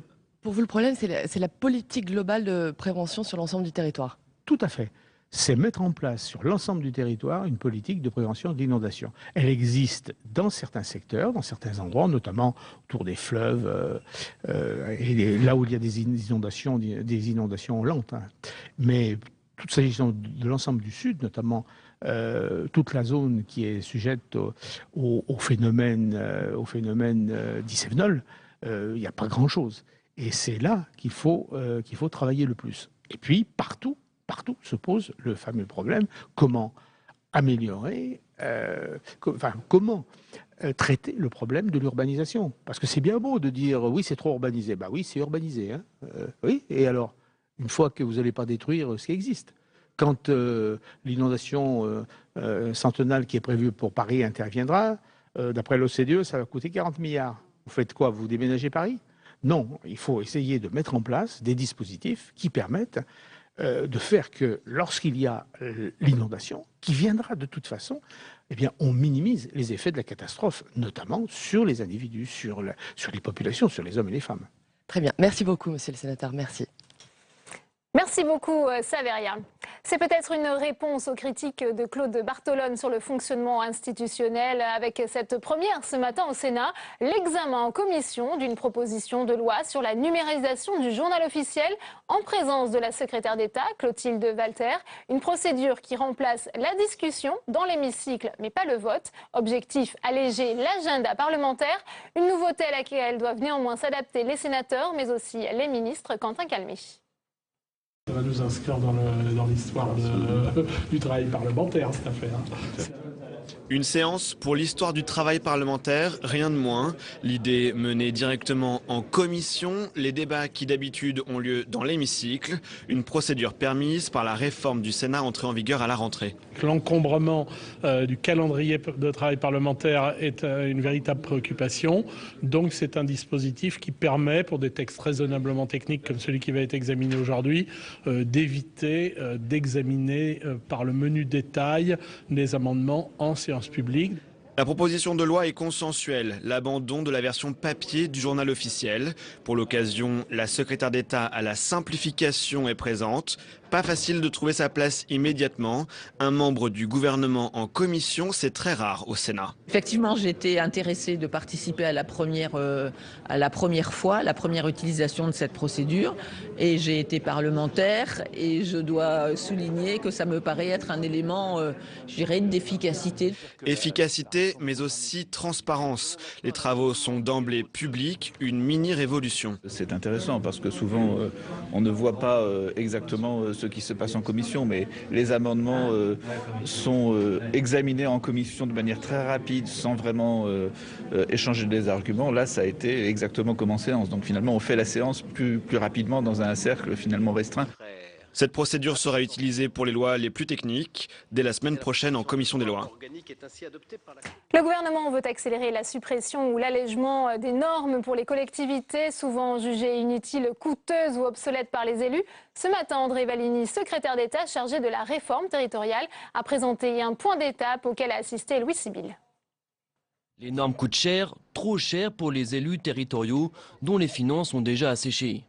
Un serpent de mer auquel s'est attaqué le gouvernement avec un travail de lobbying du ministère de la décentralisation auprès des autres ministères pour limiter l'inflation normative. J'exerce une pression constante sur mes collègues du gouvernement. Mes collaborateurs de mon cabinet sont invités dans de très nombreuses réunions interministérielles où sont examinés tous les textes de loi et les décrets qui suivent pour que sur chaque texte, il y ait le point de vue des élus locaux. Depuis 2014, les nouvelles normes ne doivent plus représenter de charges supplémentaires pour les collectivités. Objectif atteint selon le ministère de la Réforme territoriale. En 2 ans, le coût des nouvelles normes est passé de 1,6 milliard d'euros à 0 €. Mais pour cet élu, le problème vient avant tout de l'administration centrale. Sur le terrain, les représentants de l'État, pour eux, la loi, ça n'est pas ce que vote le Parlement, c'est la circulaire que les services du ministère ont écrite après que la loi ait été promulguée. Et cette circulaire a, dans tous les cas de figure, tendance à en rajouter par rapport à la volonté du législateur. C'est ça le mal français. La France compterait presque 400 000 normes. Selon le Sénat, elle coûterait près de 1 milliard d'euros aux seules communes. Faut-il faire évoluer la législation sur les permissions de sortie accordées à certains détenus? Manuel Valls n'exclut pas de réviser la loi après la polémique née après l'agression d'un policier à Saint-Ouen par un prisonnier en cabale, Nathalie Guilloire. Manuel Valls n'a pas tardé à réagir et aujourd'hui il le reconnaît, il faut réformer la loi sur les permissions de sortie des détenus. Je crois qu'il faut revoir la législation. Nous devrons sans doute revoir la législation. Il y a des textes qui seront portés par la garde des Sceaux dans les semaines et dans les mois qui viennent. C'est sans doute la possibilité, mais en le faisant avec sérieux, professionnalisme. Les réactions ne se sont pas fait attendre. Pour ce syndicat de magistrats, la déclaration fait polémique. Le fait d'ouvrir dès maintenant la possibilité d'une révision de la loi est une réaction qui nous choque concrètement parce qu'elle reprend un discours assez ancien finalement qui serait de réagir systématiquement à un fait divers dramatique par une loi. En 2014, les juges ont accordé plus de 48 000 permissions de sortie à des détenus condamnés et plus de 200 n'ont pas réintégré leurs cellules. Christiane Taubira propose, elle, de durcir la loi en renforçant l'escorte pour les détenus en permission. Une déclaration qui ne répond pas à la colère des policiers. Il déplore un manque de moyens et d'effectifs. Et cette polémique sur les permissions pour les détenus, on en parle dans Sénat 360. Nouvelle rubrique, c'est le face-à-face.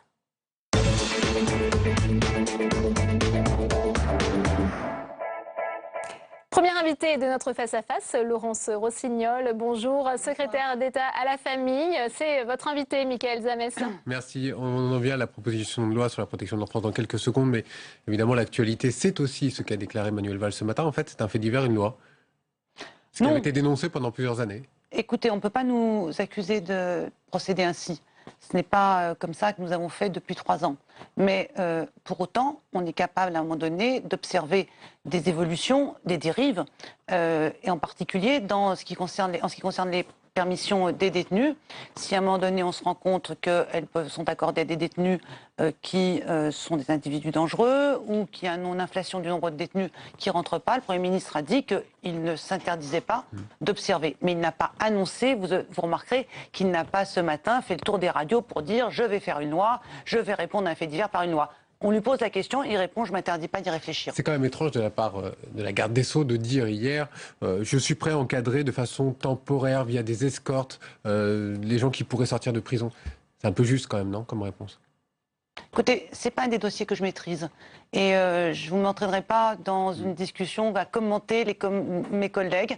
Je pense que Christiane Taubira sait ce qu'elle fait et sait ce qu'elle dit, et le Premier ministre aussi. On va passer à un autre dossier alors, celui d'Air France, vous pouvez le commenter? Dossier d'Air France dans toute sa complexité économique. Non, sur un mot peut-être, Chianli, employé par Nicolas Sarkozy. Qu'est-ce que ça vous inspire? Ça m'a rappelé un petit dessin en mai 68, après que cette expression ait été employée par celui qui était à l'époque président de la République. Il y avait un dessin qui couvrait les murs et qui montrait la Chianli, c'est lui, avec un portrait de l'auteur de ces mots. Je pense qu'on peut reprendre le même dessin avec un portrait de Nicolas Sarkozy et ça m'évoque la Chianli, c'est lui. À propos des violences, c'est pas la première fois qu'il y a des violences dans les entreprises. Je vous cite peut-être en 2009 Goodyear, Sony, Molex. Oui. À l'époque, on n'a pas fait autant de scandales alors que des patrons avaient été séquestrés. Les images étaient aussi fortes que ce qui s'est passé à Air France. Non, je crois que ce qui s'est passé hier, c'est une atteinte physique. C'est-à-dire c'est un homme sans chemise, un homme dépenaillé.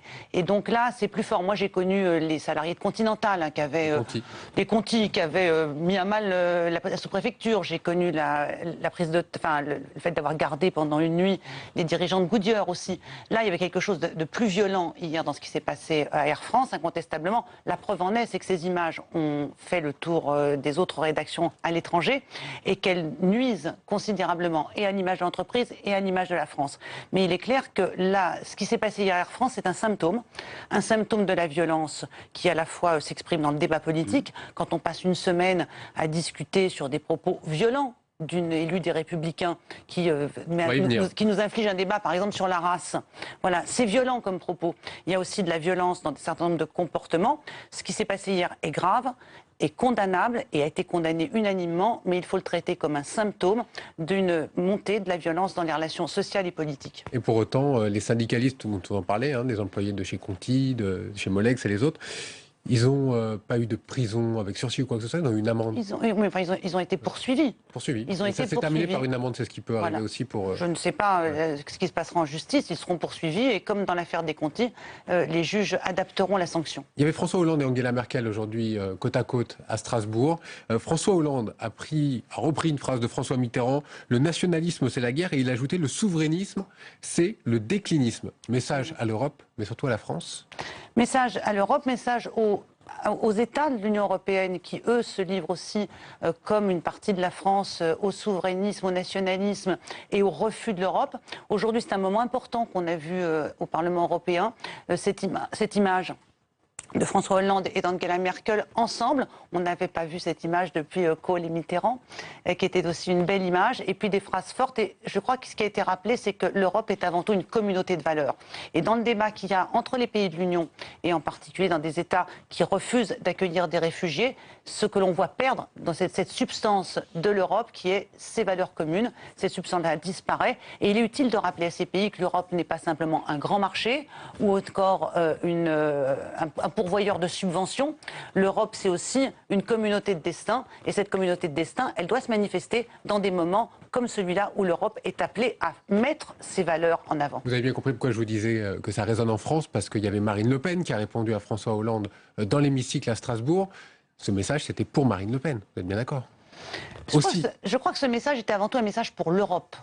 Ne ramenons pas tout le temps tout à nous.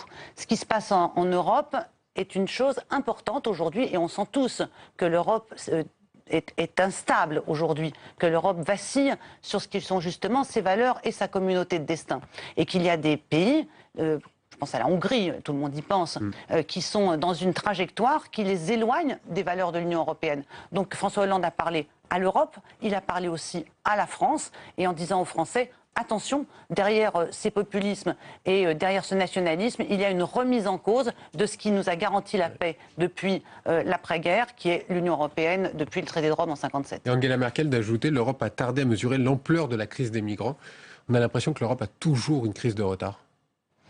Enfin, il y a toujours des gens qui sont en situation de ne faire que commenter. Angela Merkel qui le dit très franchement dans l'hémicycle. Oui, mais ce que dit Angela Merkel aujourd'hui, c'est que l'Europe, effectivement, a tardé à prendre la mesure de ce qu'elle devait faire pour cette crise des migrants. Je crois qu'elle a observé ce qui était en train de se produire, mais qu'elle a tardé à se mettre d'accord et que les États ont tardé à établir ensemble un plan, à la fois avec les points d'accueil pour les réfugiés, le traitement des dossiers, la juste répartition de l'accueil des migrants sur l'Europe. Je ne sais pas si l'Europe a tout le temps un temps de retard. On dit tout le temps ça. En réalité, le monde va très vite, il est très instable et il est très imprévisible. Vous parliez de Nadine Morano tout à l'heure.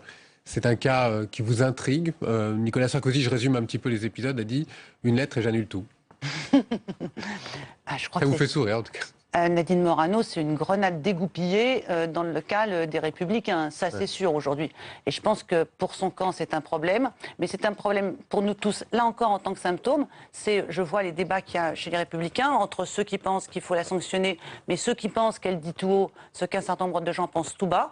Et les Républicains devraient réfléchir, à force de dire peu ou prou la même chose que le Front National, leurs propres électeurs finissent par penser la même chose que les électeurs du Front National. Alors on en vient à la proposition de loi sur la protection de l'enfance qui sera débattue le 12 et le 13 octobre prochain ici au Sénat. Le texte a été adopté en commission ce matin, c'est très important parce qu'il y a deux points essentiels, c'est l'adoption et la qualification aussi d'inceste. Pourquoi ce changement aujourd'hui? Ça veut dire que le système était obsolète? Non, la protection de l'enfance a été réformée en 2007. Donc depuis 2007, on ne s'était pas de nouveau interrogé sur l'évaluation des préconisations de la loi de 2007. Ce que nous observons aujourd'hui, c'est d'abord une grande diversité sur le territoire, puisque c'est une politique décentralisée, une politique des départements. Et selon que si un enfant tombe d'un côté ou de l'autre d'une frontière entre deux départements, son destin peut en être totalement différent. Donc il y a une nécessité d'abord de remettre un pilotage national à la philosophie de la protection de l'enfance. Et puis il faut aussi réinstaller ces objectifs. Moi, j'ai proposé au Parlement de mettre l'intérêt de l'enfant comme une des premières missions de la protection de l'enfance. La protection de l'enfance, aujourd'hui, est souvent tournée vers la réparation des familles et parfois vers les droits des parents. L'intérêt de l'enfant doit être au cœur, de même que la stabilité du parcours de l'enfant. Je plaide pour que les enfants de l'aide sociale à l'enfance soient, comme tous les autres enfants, appréhendés avec les mêmes connaissances, ils se construisent de la même façon. Prévenir et anticiper les risques de maltraitance. Et on a trop souvent des cas dramatiques qui sont portés à la connaissance du public. Il y a très peu de temps dans l'actualité. Très peu de temps dans l'actualité avec l'affaire du petit garçon, du petit Bastien. Et à ce moment-là, on raisonne à chaud. On voit les dysfonctionnements. Et là, on est en train de les traiter pour qu'il y ait le moins possible d'enfants qui échappent à la fois à la prévention qui est nécessaire pour toutes les familles en difficulté, et puis qui puissent, au moment où il le faut, être retirés de leur famille, confiés à l'aide sociale à l'enfance, et puis ensuite encore soutenus, et puis élargir peut-être aux frères et sœurs le champ de notre action en matière de protection de l'enfance. C'est un très beau et très lourd dossier, avec, je tiens à le dire, parce qu'on parle souvent des cas douloureux, des échecs de la protection de l'enfance, mais des centaines d'enfants sont chaque année sauvés grâce à l'aide sociale à l'enfance. Oui, il y a pratiquement 300 000 enfants qui font partie de l'aide sociale à l'enfance. Mais il y a un chiffre, moi, qui m'a stupéfait, c'est que 40% des SDF de moins de 24 ans sont issus de l'aide sociale à l'enfance. Absolument. C'est ça qui vous a fait aussi réagir? Bien sûr, c'est pour ça que dans la loi, il y a tout un volet en direction des jeunes majeurs pour justement les aider à préparer cette sortie, pour qu'on ne les lance pas comme ça dans le grand bain de la vie sans aide, sans tuteur avec eux, et pour qu'on les accompagne dans ce passage qui va de la sortie d'aide sociale à l'enfance à la vie. Aucun de nos enfants n'est jeté comme ça à 18 ans dans la vie, sans aide, sans soutien et sans moyens. 12 et 13 octobre prochain, rendez-vous dans l'hémicycle? Absolument, Merci. Et avec grand plaisir. Merci beaucoup, Mickaël. Merci beaucoup, Laurence Rossignol. Alors, Nadine Morano, vous en avez parlé. Restera-t-elle tête de liste pour les prochaines régionales? La question anime le parti Les Républicains qui doivent trancher ce soir. En attendant, elle déchaîne les passions sur les réseaux sociaux. On va en discuter avec Caroline Deschamps dans un instant. Mais avant cela, je vous propose de réécouter ce que pense Nicolas Sarkozy de ce genre de dérapage. Faire une petite déclaration, se faire plaisir, faire parler dans les journaux, c'est possible à une condition. À l'arrivée, ça sert le combat politique collectif que l'on mène ou ça le dessert? Si ça le dessert, abstenez-vous. Si ça le sert, continuez.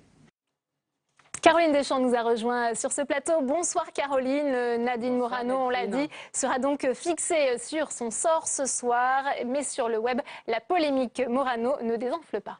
C'est le moins que l'on puisse dire, Delphine, puisque depuis ses propos sur la race blanche, Nadine Morano a suscité plus de 200 000 tweets rien que sur son nom, et ce sans compter les milliers de posts sur Facebook. Et justement, c'est une vidéo sur Facebook qui fait le buzz depuis quelques jours.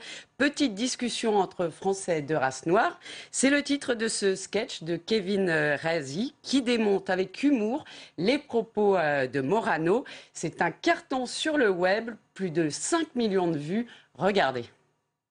T'as vu ce qu'elle a dit, Nadine Morano? C'est qui, Nadine Morano? C'est la gardienne? Mais non, c'est la femme politique, là. T'as vu ce qu'elle a dit, chez Ruquier? La France est un pays de race blanche. Comment tu veux que ça se passe bien entre les Français quand on a des politiciens ou des personnalités publiques qui balancent des discours de vérité comme ça, là? Non, mais à la base, en France, il y avait plein de gens de race blanche, c'est pour ça. Après, ils ont inventé Marseille, là, c'est parti en couille. Vidéo virale, commentaires et aussi blagues de potage comme le Moranotor. C'est ce que propose le site du Monde, un générateur de phrases cultes. Car il faut dire, Delphine, que Nadine Morano n'en est pas à sa première sortie polémique. On se souvient de ses saillies contre les femmes voilées et de son amie plus noire qu'une arabe. Oui, Nadine Morano, elle-même très présente, hein, Caroline, sur les réseaux sociaux. Oui, je dirais même plus qu'avec ses sorties cash. Nadine Morano, sniper de l'UMP, devenue Les Républicains, est une véritable star des réseaux. Elle a quand même 140 000 abonnés au compteur de Twitter. Elle organise d'ailleurs en ce moment sa défense sur le web. Elle vient de publier un témoignage du petit-fils de Charles de Gaulle sur Facebook. Elle a posté une photo où elle se recueillait à Colombey, les deux églises. Et évidemment, les tweetos se délectent de ces posts et de ces boulettes, comme quand elle a tweeté par erreur, je ne sais pas si vous en souvenez, à Éric Besson qu'elle bullait dans un spa, ou quand elle poste des selfies couchés de soleil au kitsch digne d'un calendrier de la Poste. Je ne sais pas si on le voit, si on le voit. Et ces vidéos aussi où elle enflamme les dance floors des universités d'été de l'UMP, ou encore, je ne sais pas si vous en souvenez, voilà, on la voit danser sur le dance floor, et de son rock aussi avec Jean-Pierre Raffarin. La liste est longue. Alors, quoi qu'il en soit, qu'elle regrette ou non ses propos, au panthéon du web, Nadine Morano restera assurément, Delphine, la personnalité que la twittosphère adore détester. Merci beaucoup Caroline. On va tout de suite réécouter les meilleurs moments de la séance. Je vous le disais, les sénateurs qui examinent le projet de loi sur le droit des étrangers. Et on se retrouve juste après pour en débattre avec nos invités. Je voudrais dire que je suis très surpris des échanges que nous avons sur ce débat annuel. Parce qu'il me paraît précisément que le fait qu'il s'agisse d'un sujet qui est un sujet de société qui suscite les passions n'est pas un argument pour s'opposer au débat annuel, mais un argument au contraire pour le recommander. Et ici, il appartient bien sûr à chacun d'entre nous d'avancer des constatations, des propositions, des analyses raisonnables pour faire face aux défis qui nous sont lancés par le phénomène de l'immigration clandestine ou bien du maintien sur le territoire national des déboutés du droit d'asile. Oser affirmer que cette question ne justifierait pas un débat annuel du Parlement est quelque chose, de mon point de vue, de tout à fait stupéfiant. Alors ici, au Sénat, comme à l'Assemblée nationale, on discuterait de tout, sauf des questions qui sont essentielles pour nos concitoyens. Oui, cet amendement, au-delà de celui sur le fait même d'avoir un débat, pose un réel problème. Il dit le Parlement détermine pour les 3 années à venir le nombre des étrangers admis à s'installer durablement en France pour chacune des catégories de séjour, à l'exception de l'asile, compte tenu de l'intérêt national.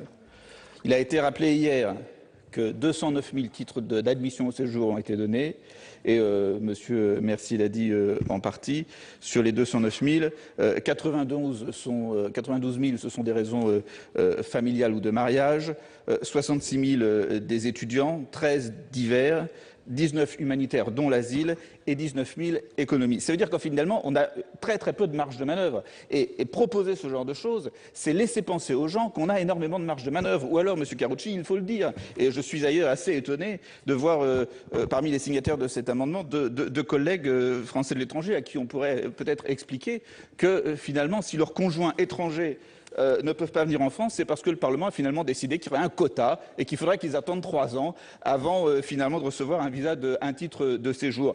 Non, à moins de changer les fondements même de notre République, nous ne pouvons pas remettre en cause le droit à vivre avec son conjoint dans notre pays. Nous ne pouvons pas remettre en cause la possibilité d'avoir une vie familiale dans notre pays. Et c'est un mensonge de vouloir faire croire le contraire, ou bien alors c'est une profonde révolution dans les principes de notre République que vous voulez mettre en œuvre avec cet amendement. Enfin, sur la question de l'immigration économique, alors bien entendu là, on pourrait peut-être un peu plus débattre, mais ce n'est pas, Monsieur Mercier, le Parlement qui décide des besoins de notre économie, des talents et des compétences dont notre économie a besoin, ce sont les entreprises. Ce sont les entreprises. Et puis, à droite de cet hémicycle, depuis 15 ans, on nous explique, quand on parle des 35 heures, que nous avons à gauche tort d'être malthusiens et de penser que le travail se partage. On nous dit le travail amène le travail. Quand il y a des gens qui veulent travailler, finalement, ça apporte de la richesse. Et là, des nouveaux talents, de la nouvelle richesse, et vous voulez quoi, les limiter pour la France? C'est pas sérieux. Bon, je comprends qu'on essaye de caricaturer les choses et d'essayer de nous trouver des choses absolument hallucinantes pour dire jamais. Mais d'abord, je veux dire à M. Colomba que nous, il parle, et je l'ai dit moi hier soir dans mon intervention, le vrai sujet aujourd'hui, Mais le texte, c'est pas moi qui l'ai fait, hein, le texte de base. Le vrai sujet, c'est évidemment ce qui est en train de se passer. Sauf que, sur ce sujet-là, ça relève du droit d'asile. Et donc, nous disons tous, comme ça relève du droit d'asile, c'est hors jeu par rapport au texte. Alors, on dit très tranquillement, je l'ai dit et je l'ai redit ce matin en commission des finances, on est dans le surréalisme le plus total, je suis d'accord avec vous.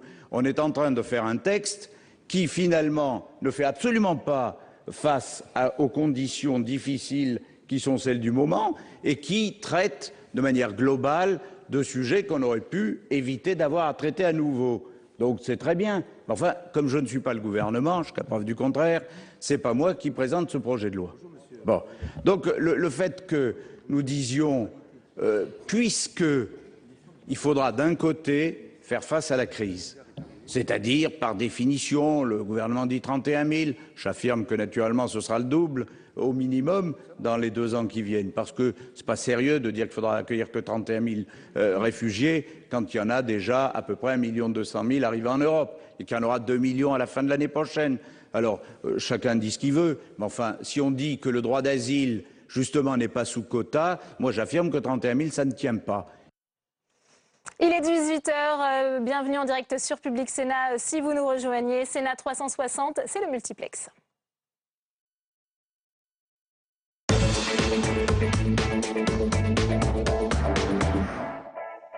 Et à la une de l'actualité aujourd'hui, discours historique de François Hollande et Angela Merkel devant les députés européens à Strasbourg. Un plaidoyer pour plus d'Europe et contre la montée du souverainisme du jamais vu depuis Mitterrand et Kohl. C'était en 89.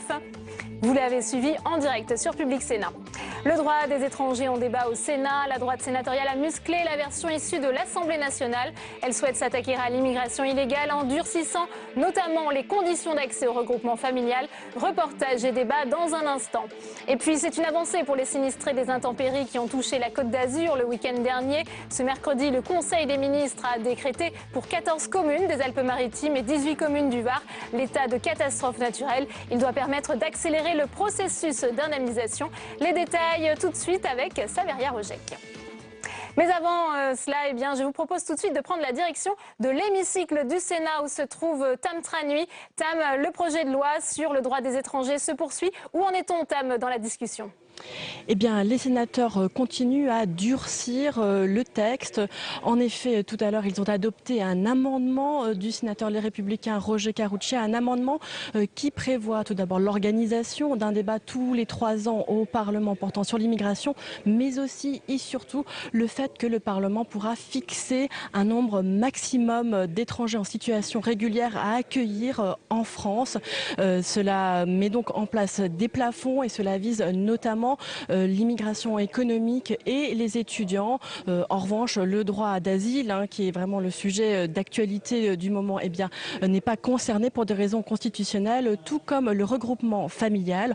En ce moment, les sénateurs continuent à discuter. Ils parlent de la carte de séjour pluriannuelle. Sur ce sujet-là également, les sénateurs en commission avaient durci le texte. En effet, ils veulent que les étrangers puissent n'avoir une carte de séjour annuelle pendant leurs 5 premières années de séjour en France et qu'ils ne puissent avoir une carte de séjour pluriannuelle qu'à partir de la 5e année.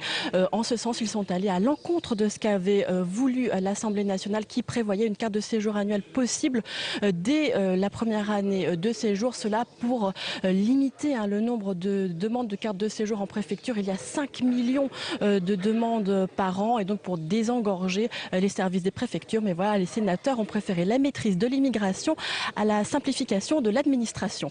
Merci beaucoup Tam pour toutes ces explications et on continue le multiplex de ce Sénat 360 avec Saveria Rojek. Alors le Conseil des ministres, on le disait, a validé ce matin la reconnaissance de l'état de catastrophe naturelle pour les communes endeuillées des Alpes-Maritimes mais aussi pour celles du Var qui ont été touchées par les inondations du week-end. Saveria, décision très attendue notamment par les sénateurs.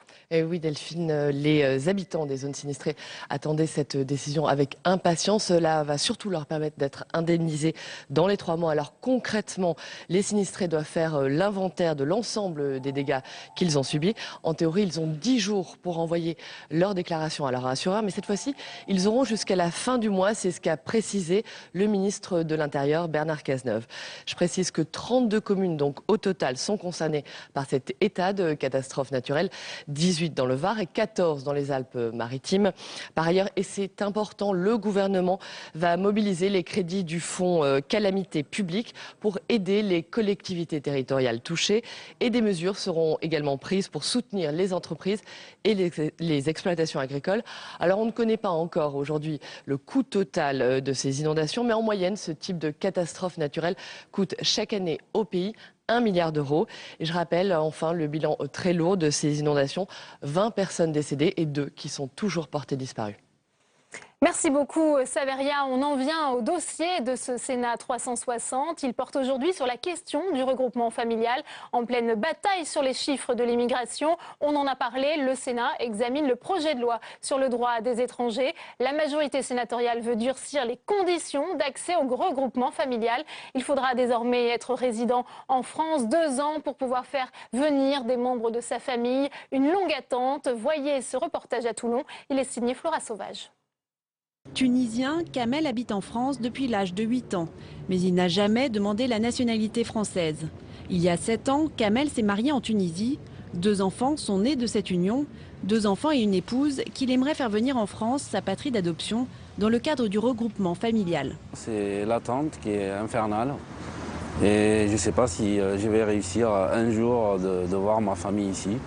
Ils grandissent sans père et ma femme, elle fait les deux, le père et la mère. Et elle craque du matin au soir. Et c'est pareil pour les enfants. Propriétaire d'un appartement de 100 mètres carrés à Cannes, Kamel travaille dans le bâtiment. Mais sa demande de regroupement familial a déjà été refusée une première fois. Désormais, il se fait aider par un avocat spécialisé en droit des étrangers. La difficulté qu'il a eue, c'est qu'à un moment donné, il est tombé malade. Donc il était indemnisé, mais il n'a plus la stabilité du revenu. Et on sait qu'il y a deux sous-conditions des ressources, c'est la suffisance et la stabilité. Je me sens français. Malgré ce refus, Maître Bonakian est confiant. Il espère obtenir le regroupement familial pour Kamel. Maintenant, il est guéri, il va mieux. Il va pouvoir cumuler les 12 mois de salaire qui sont indispensables avant le dépôt de la demande. Et maintenant, on va pouvoir faire enfin le regroupement familial. En 2014, selon le ministère de l'Intérieur, la France a accueilli 210 000 étrangers. L'essentiel se fait au titre du regroupement familial. Au Sénat, le rapporteur du projet de loi sur le droit des étrangers a déposé un amendement qui vise à faire passer de 18 à 24 mois le délai de résidence à partir duquel un étranger pourra déposer sa demande. Le but, que la France s'aligne sur l'Allemagne. L'immigration liée au travail représente seulement 9% de l'immigration générale, alors que l'immigration familiale représente donc plus de 47%. C'est une question de choix. Qu'est-ce que l'on veut ? Est-ce que l'on veut privilégier l'immigration du travail ou l'immigration familiale, sachant que nous sommes, en matière d'immigration familiale, un des taux les plus élevés des pays d'Europe. Pour Maître Bonakian, les critères du regroupement familial sont déjà assez contraignants. C'était une durée qui auparavant était de 12 mois et le législateur, en juillet 2006, a fait passer cette durée à 18 mois. Donc ça, c'est une première attente. C'est-à-dire qu'on vient d'arriver en France, on a un titre de séjour, on est déjà marié, on a déjà des enfants, on doit déjà attendre 18 mois. Après, il faut, quand on dépose la demande de regroupement familial, satisfaire à 2 conditions principales. Une première condition, c'est la suffisance et la stabilité du revenu. Donc il faut en moyenne sur une année pouvoir montrer qu'on perçoit en moyenne le SMIC et montrer que ce revenu est stable. La deuxième condition, c'est une condition de salubrité du logement. Alors je dis salubrité parce que c'est le mot du texte. Et parfois, certaines préfectures font du zèle. Donc les WC sont dépourvus de système d'aération. En conséquence, je n'autorise pas le regroupement familial en faveur de votre époux. Cette décision ne fait pas référence à l'article 8 de la Convention européenne des droits de l'homme. On ne peut pas faire abstraction de la vie familiale. L'examen du projet de loi sur le droit des étrangers va être l'occasion pour les sénateurs, les Républicains, de remettre au goût du jour l'immigration choisie, thème cher à Nicolas Sarkozy. Pour Kamel, l'augmentation du délai de résidence de 18 à 24 mois pour pouvoir demander le regroupement familial ne devrait pas changer grand-chose, puisqu'il habite en France depuis 1968.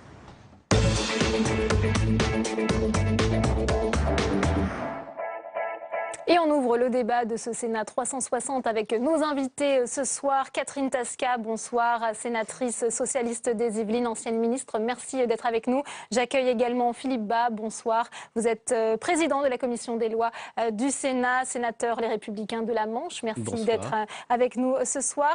Sur ce plateau également Étienne Lesage, bonsoir. Vous êtes avocat, membre du Conseil de l'Ordre du Barreau de Paris. Vous êtes spécialiste du droit des étrangers. Vous allez nous dire dans un instant ce que vous pensez de la version proposée par les sénateurs sur ce texte. Et puis Fatia Mlati, vous êtes directrice de l'intégration à France Terre d'Asile. Merci d'avoir accepté notre invitation. Philippe Bas, ma première question s'adresse à vous. Vous avez dit, nous ne voulons pas être les mieux-disants pour l'accueil des étrangers en Europe. Nous voulons au contraire être les plus sévères. Alors on sait que ce texte concerne non pas les deux demandeurs d'asile, mais l'immigration légale. Malgré tout, dans un contexte de crise migratoire, avec ces réfugiés qui sont en attente d'être accueillis en France. Est-ce que ça ne paraît pas finalement délicat comme position à tenir pour les sénateurs de la majorité ici? Nous avons décidé un renversement de perspective.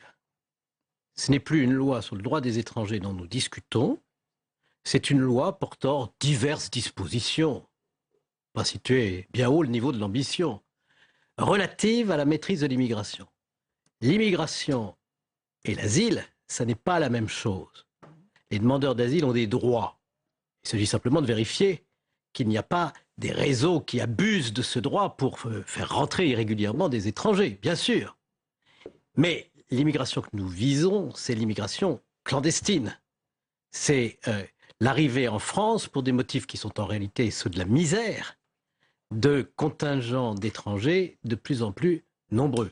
Et nous avons effectivement décidé, dans le respect des directives européennes, des conventions internationales, du préambule de la Constitution, de déplacer les curseurs, comme on dit, pour faire en sorte que la France rejoigne les pays d'Europe qui ont effectivement la législation la plus sévère. Ouais. Catherine Tasca, il y a quand même cette polémique sur les chiffres. Philippe Bas dit les étrangers de plus en plus nombreux. On a entendu Bernard Cazeneuve, le ministre de l'Intérieur, hier dans l'hémicycle, qui au contraire disait qu'il n'y a pas plus d'étrangers en France que par rapport au début du XXe siècle.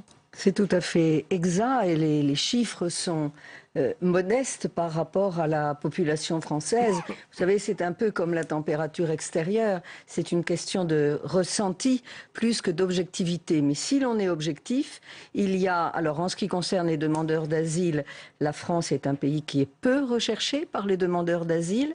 C'est une constante. Et en ce qui concerne l'immigration régulière, c'est-à-dire la demande d'entrée, la demande d'un titre de séjour, les chiffres restent également tout à fait modestes. Mais je crois que le débat n'est pas au niveau des chiffres, il est sur la perspective. C'est un mot qu'a employé le président Bas et qui est très très juste. Le changement de titre proposé par la majorité de la commission des lois est tout à fait éclairant sur ce sujet. Le gouvernement et nous, le groupe socialiste, ici au Sénat, nous défendons l'idée d'un droit clair pour le séjour régulier des étrangers. Et nous avons travaillé dans cette perspective.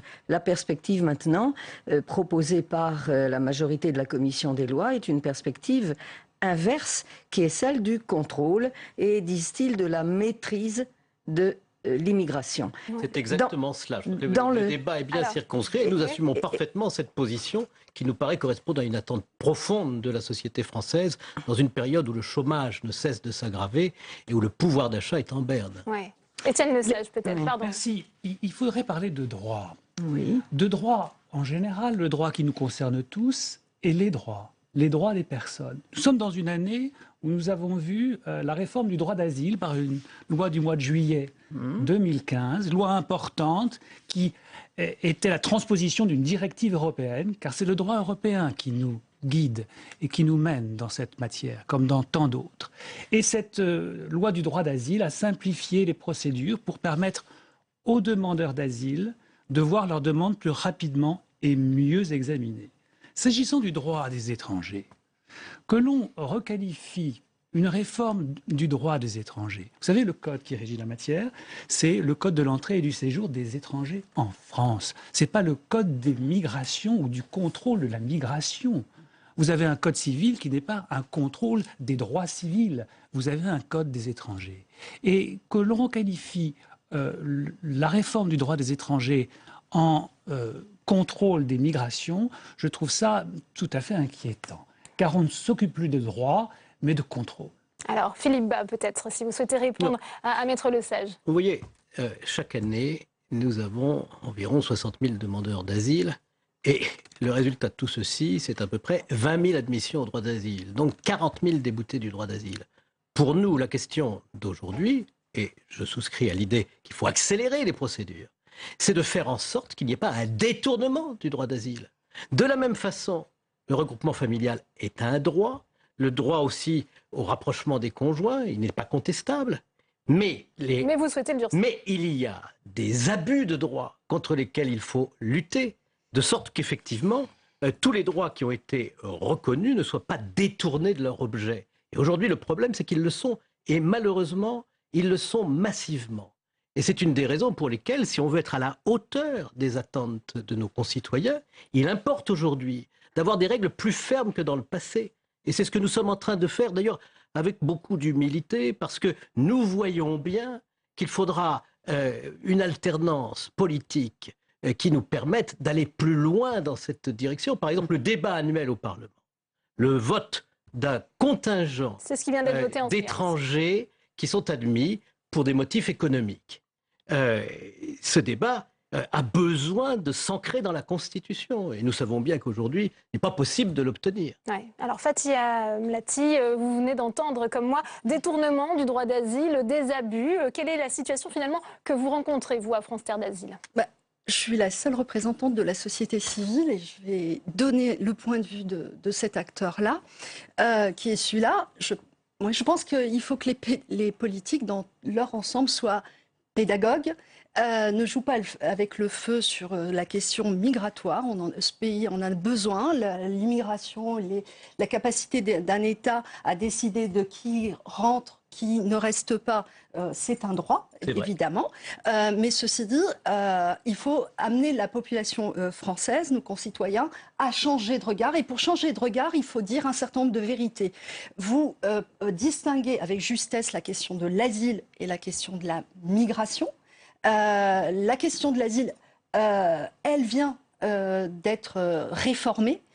J'indique, pour travailler depuis très longtemps dans le secteur de l'asile, que c'est la première fois, et c'est historique, qu'il y a une réforme en profondeur, difficile, extrêmement difficile à mener, parce que pendant plus de 15 ans, ce dossier a été resté en jachère, notamment sur la question des déboutés, sur le fait que la durée de procédure a été extrêmement longue, et donc avait des conséquences pour les personnes. D'abord, attendre très longtemps que l'examen de la demande d'asile se fasse. Du coup, les personnes s'insérer, même si ce n'est pas une insertion professionnelle, s'insérer à l'échelle locale, par la scolarisation des enfants, et justement, arrivant la réponse, la fin de la procédure, demander à quelqu'un de repartir alors qu'il était présent sur le territoire national depuis 3, 4, 5 ans, c'était difficile.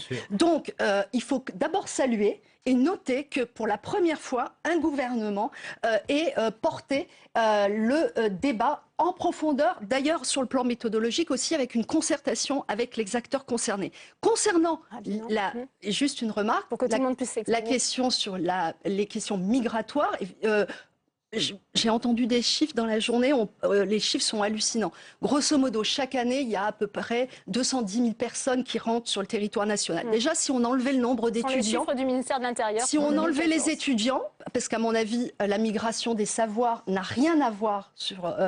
c'est quelque chose, sauf à renoncer à la concurrence mondiale aujourd'hui autour d'apporter de la richesse à notre pays en accueillant des étudiants. Le reste, c'est... On parle tout le temps de la migration familiale, 95 000 personnes de mémoire, 15 000 autour du regroupement familial. Le reste, c'est des gens qui se marient. Je pense que l'État n'a pas à intervenir quand on choisit... On va faire agir Catherine Tasca, vous souhaitiez prendre la parole. Oui, non, je voulais simplement... Notre débat illustre la très grande confusion qu'il y a dans le débat public sur ces sujets. La preuve en est que nous consacrons un grand temps de cette émission à parler du droit d'asile, lequel a été réglé, en effet, par un texte très récent et je pense de bonne manière. Aujourd'hui, ce dont il est question, et c'est très important, ce sont les droits des étrangers. Alors, tout ceci se croise avec un contexte migratoire qui inquiète, qui crée des peurs et qui surtout crée des manipulations de ces peurs, une exploitation de ces peurs. Le texte actuel vise à assurer aux étrangers qui viennent vivre chez nous légalement des conditions d'accueil, des conditions d'organisation de leur séjour respectueuses des droits de l'homme. C'est ça qui est en jeu dans le texte d'aujourd'hui. Ça n'est plus le droit d'asile et ça n'est pas, à mon sens, la question du contrôle des migrations qui doit peser entièrement sur ce texte, comme malheureusement ça se passe ici au Sénat. Étienne Lesage, justement sur ces conditions d'accueil aujourd'hui, qu'en est-il pour les étrangers? On voit que le gouvernement veut les rendre plus respectueuses, ce sont les termes de Catherine Tasquet. Respectueuses, et il est regrettable que les termes du débat aient changé au cours de l'été en raison de l'actualité qui a aiguisé les réactions. Et lorsqu'on est politique, les échéances électorales. Et les échéances électorales. Mais moi, vous savez aussi, je suis représentant de la société civile, je suis avocat, je ne suis pas un élu. Je suis un élu de mes pairs, mais pas de la population. Oui. Donc c'est la société civile. Et ce qui est regrettable, c'est que lors des débats à l'Assemblée nationale en première lecture, comme lors des débats lors de l'adoption de la loi sur l'asile, on semblait dégager une forme de consensus entre les principales familles politiques. Et c'était formidable, car c'est un terrain sur lequel il faut trouver, vous avez bien raison, Madame la sénatrice, il faut trouver l'apaisement. Et on s'en éloigne parce que l'actualité suscite des réactions incontrôlées. On voit bien que tout le débat actuel en politique, et pas seulement sur les droits des étrangers, mais relié aux droits des étrangers, c'est que on se focalise sur des petites phrases alors qu'on doit s'occuper d'un droit, de refaire, de toiletter, de mettre à jour le droit des étrangers. Et ce consensus, il est tout à fait trouvable. Et le rôle, je crois, des politiques, c'est de trouver cette voie du calme et de la loi. Ouais. Alors Philippe, est-ce que la position finalement de la droite sénatoriale n'est pas dictée par le contexte et notamment les échéances électorales qui arrivent ? Mais bien sûr que non. Je voudrais m'exprimer moi aussi au nom de la société civile et j'ai un avantage sur ceux qui ne sont pas élus. Je suis élu local, élu national, au contact de nos concitoyens et eux m'ont choisi. Je représente donc bien quelqu'un. Et ce quelqu'un, c'est-à-dire les Français, sont aujourd'hui confrontés à une situation qui est une situation réellement très tendue. Je ne crois pas qu'on puisse méconnaître longtemps cette réalité. Et j'accepte toutes les leçons du monde, mais je suis aussi capable d'en donner. Dans une situation comme celle-ci, se borner à aborder la question de l'immigration par un biais tout à fait latéral, pour important qu'il soit, qui est celui du droit des étrangers, c'est méconnaître la réalité sociale de notre pays.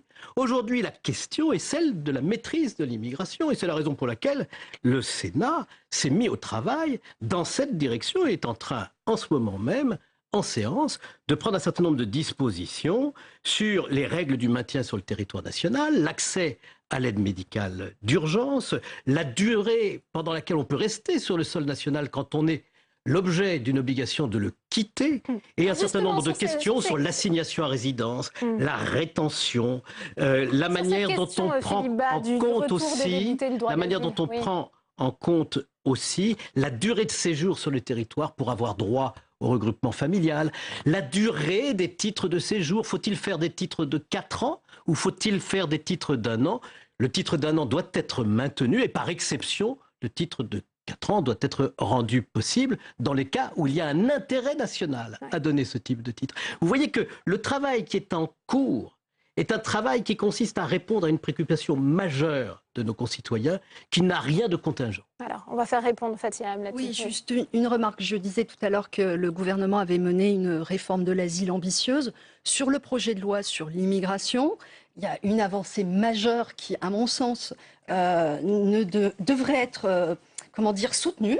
c'est la mise en place du titre de séjour pluriannuel. Écoutez, pendant des années, on a détricoté le droit pour précariser les parcours de séjour des personnes. Ça a abouti à quoi? À l'engorgement des préfectures, à un dysfonctionnement majeur, notamment en Île-de-France, parce que les gens devant en permanence retourner vers le guichet pour pouvoir,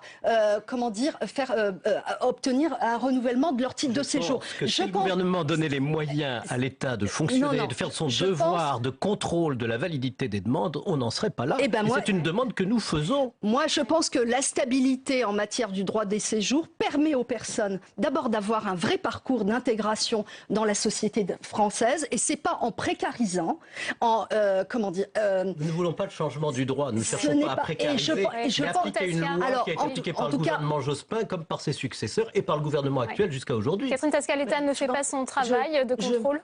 Je pense tout de même que la France ne souhaite pas l'exclusion des étrangers. Elle souhaite pouvoir gérer clairement, fermement, les entrées, les séjours des étrangers. Mais pas entre nous, leur créer des conditions de vie qui rendent leur séjour une espèce de chemin de croix tout à fait inutile. L'intérêt même de la France et de tous les Français, c'est qu'il y ait une relation saine, claire, paisible avec les étrangers, entrer légalement sur notre territoire.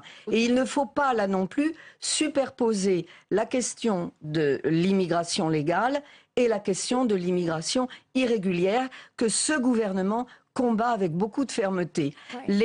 Vous savez que les reconduites à la frontière ont augmenté en 3 ans de 13%. Le problème des obligations de quitter le territoire qui étaient insuffisamment mises en œuvre, aujourd'hui, ça se fait avec beaucoup plus de fermeté.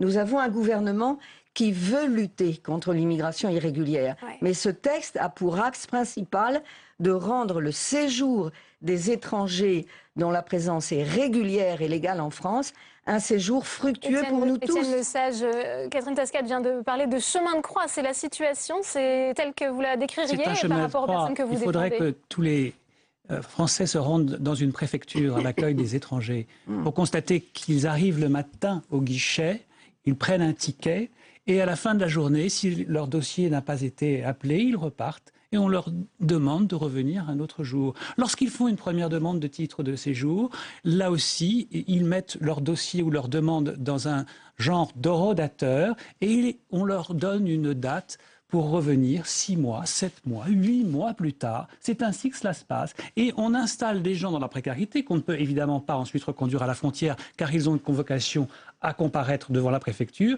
Et là, les avocats font ce qu'ils peuvent parce qu'ils sont eux aussi très mal reçus dans les préfectures. Et nous avons la possibilité de saisir les magistrats, le juge administratif lorsque c'est une décision du préfet qui refuse un titre de séjour, le juge judiciaire qui statue sur la rétention ou la liberté. Là, c'est une question aussi très importante, car jusqu'à maintenant, le juge judiciaire devait décider de placer en rétention, c'était la règle, et exceptionnellement d'assigner à résidence. Or, demander à un juge judiciaire, c'est le cas depuis 20 ans, un juge judiciaire de statuer qu'exceptionnellement sur la liberté, c'est contraire à tout notre droit pénal et à notre procédure pénale. Peut-être il y a dans ce projet de loi, dans la loi en cours, une lumière, mais que le Sénat ne veut pas. Philippe Bas, finalement, quand on écoute les témoignages sur ce plateau, c'est déjà très difficile, très dur pour les étrangers qui arrivent en France. Alors pourquoi vouloir encore plus durcir les conditions ? Mais je crois rêver. Parce que l'État ne se donne pas les moyens d'exercer son devoir de contrôle, il faudrait supprimer le contrôle. Il me semble qu'aujourd'hui, quand on dit 40 000 déboutés du droit d'asile supplémentaires et qu'il n'y a que 16 000 éloignements d'étrangers, on est dans une situation où s'accumulent des étrangers dont nous savons qu'ils n'ont aucun titre à rester en France. Et alors, le discours du bon accueil des étrangers en situation régulière, je le tiens, moi aussi. Mais la situation que nous avons à combattre, c'est celle de l'étranger en situation irrégulière et qui va effectivement s'installer dans la société française et ne sera pas raccompagné. En un mot ? Juste un mot sur le rôle de l'État, puisqu'il est mis en cause. Et l'État, c'est nous. Donc, donner des moyens supplémentaires. C'est à nous tous de le faire là où nous sommes. Et notamment lorsque nous allons voter les budgets qui permettent de mener ces actions. Ce que je veux dire, c'est que ce gouvernement a entamé une route qui peut paraître trop longue à certains, mais qui est très positive, à la fois dans la fermeté pour la reconduite des étrangers qui n'ont pas à être sur notre sol, et dans l'ouverture à ceux qui peuvent mener une vie légale sur notre territoire. Il a considérablement augmenté les moyens de contrôle, en effectifs policiers, en effectifs douaniers. Il faut le savoir. Il a augmenté aussi les places d'hébergement pour tous ceux qui ne doivent pas rester durablement chez nous. Donc il agit. Pascal, la discussion va se poursuivre dans l'hémicycle puisque la discussion de ce texte continue au Sénat. Merci à tous les quatre d'avoir été les invités de ce Sénat 360. C'est la fin de cette édition. Merci à vous de l'avoir suivi. Je vous retrouve demain à 15h pour un nouveau numéro de Sénat 360. Ce soir, vous avez rendez-vous à 22h avec Sonia Mabrouk et Paul Bouffard pour une nouvelle émission On va plus loin. Très bonne soirée.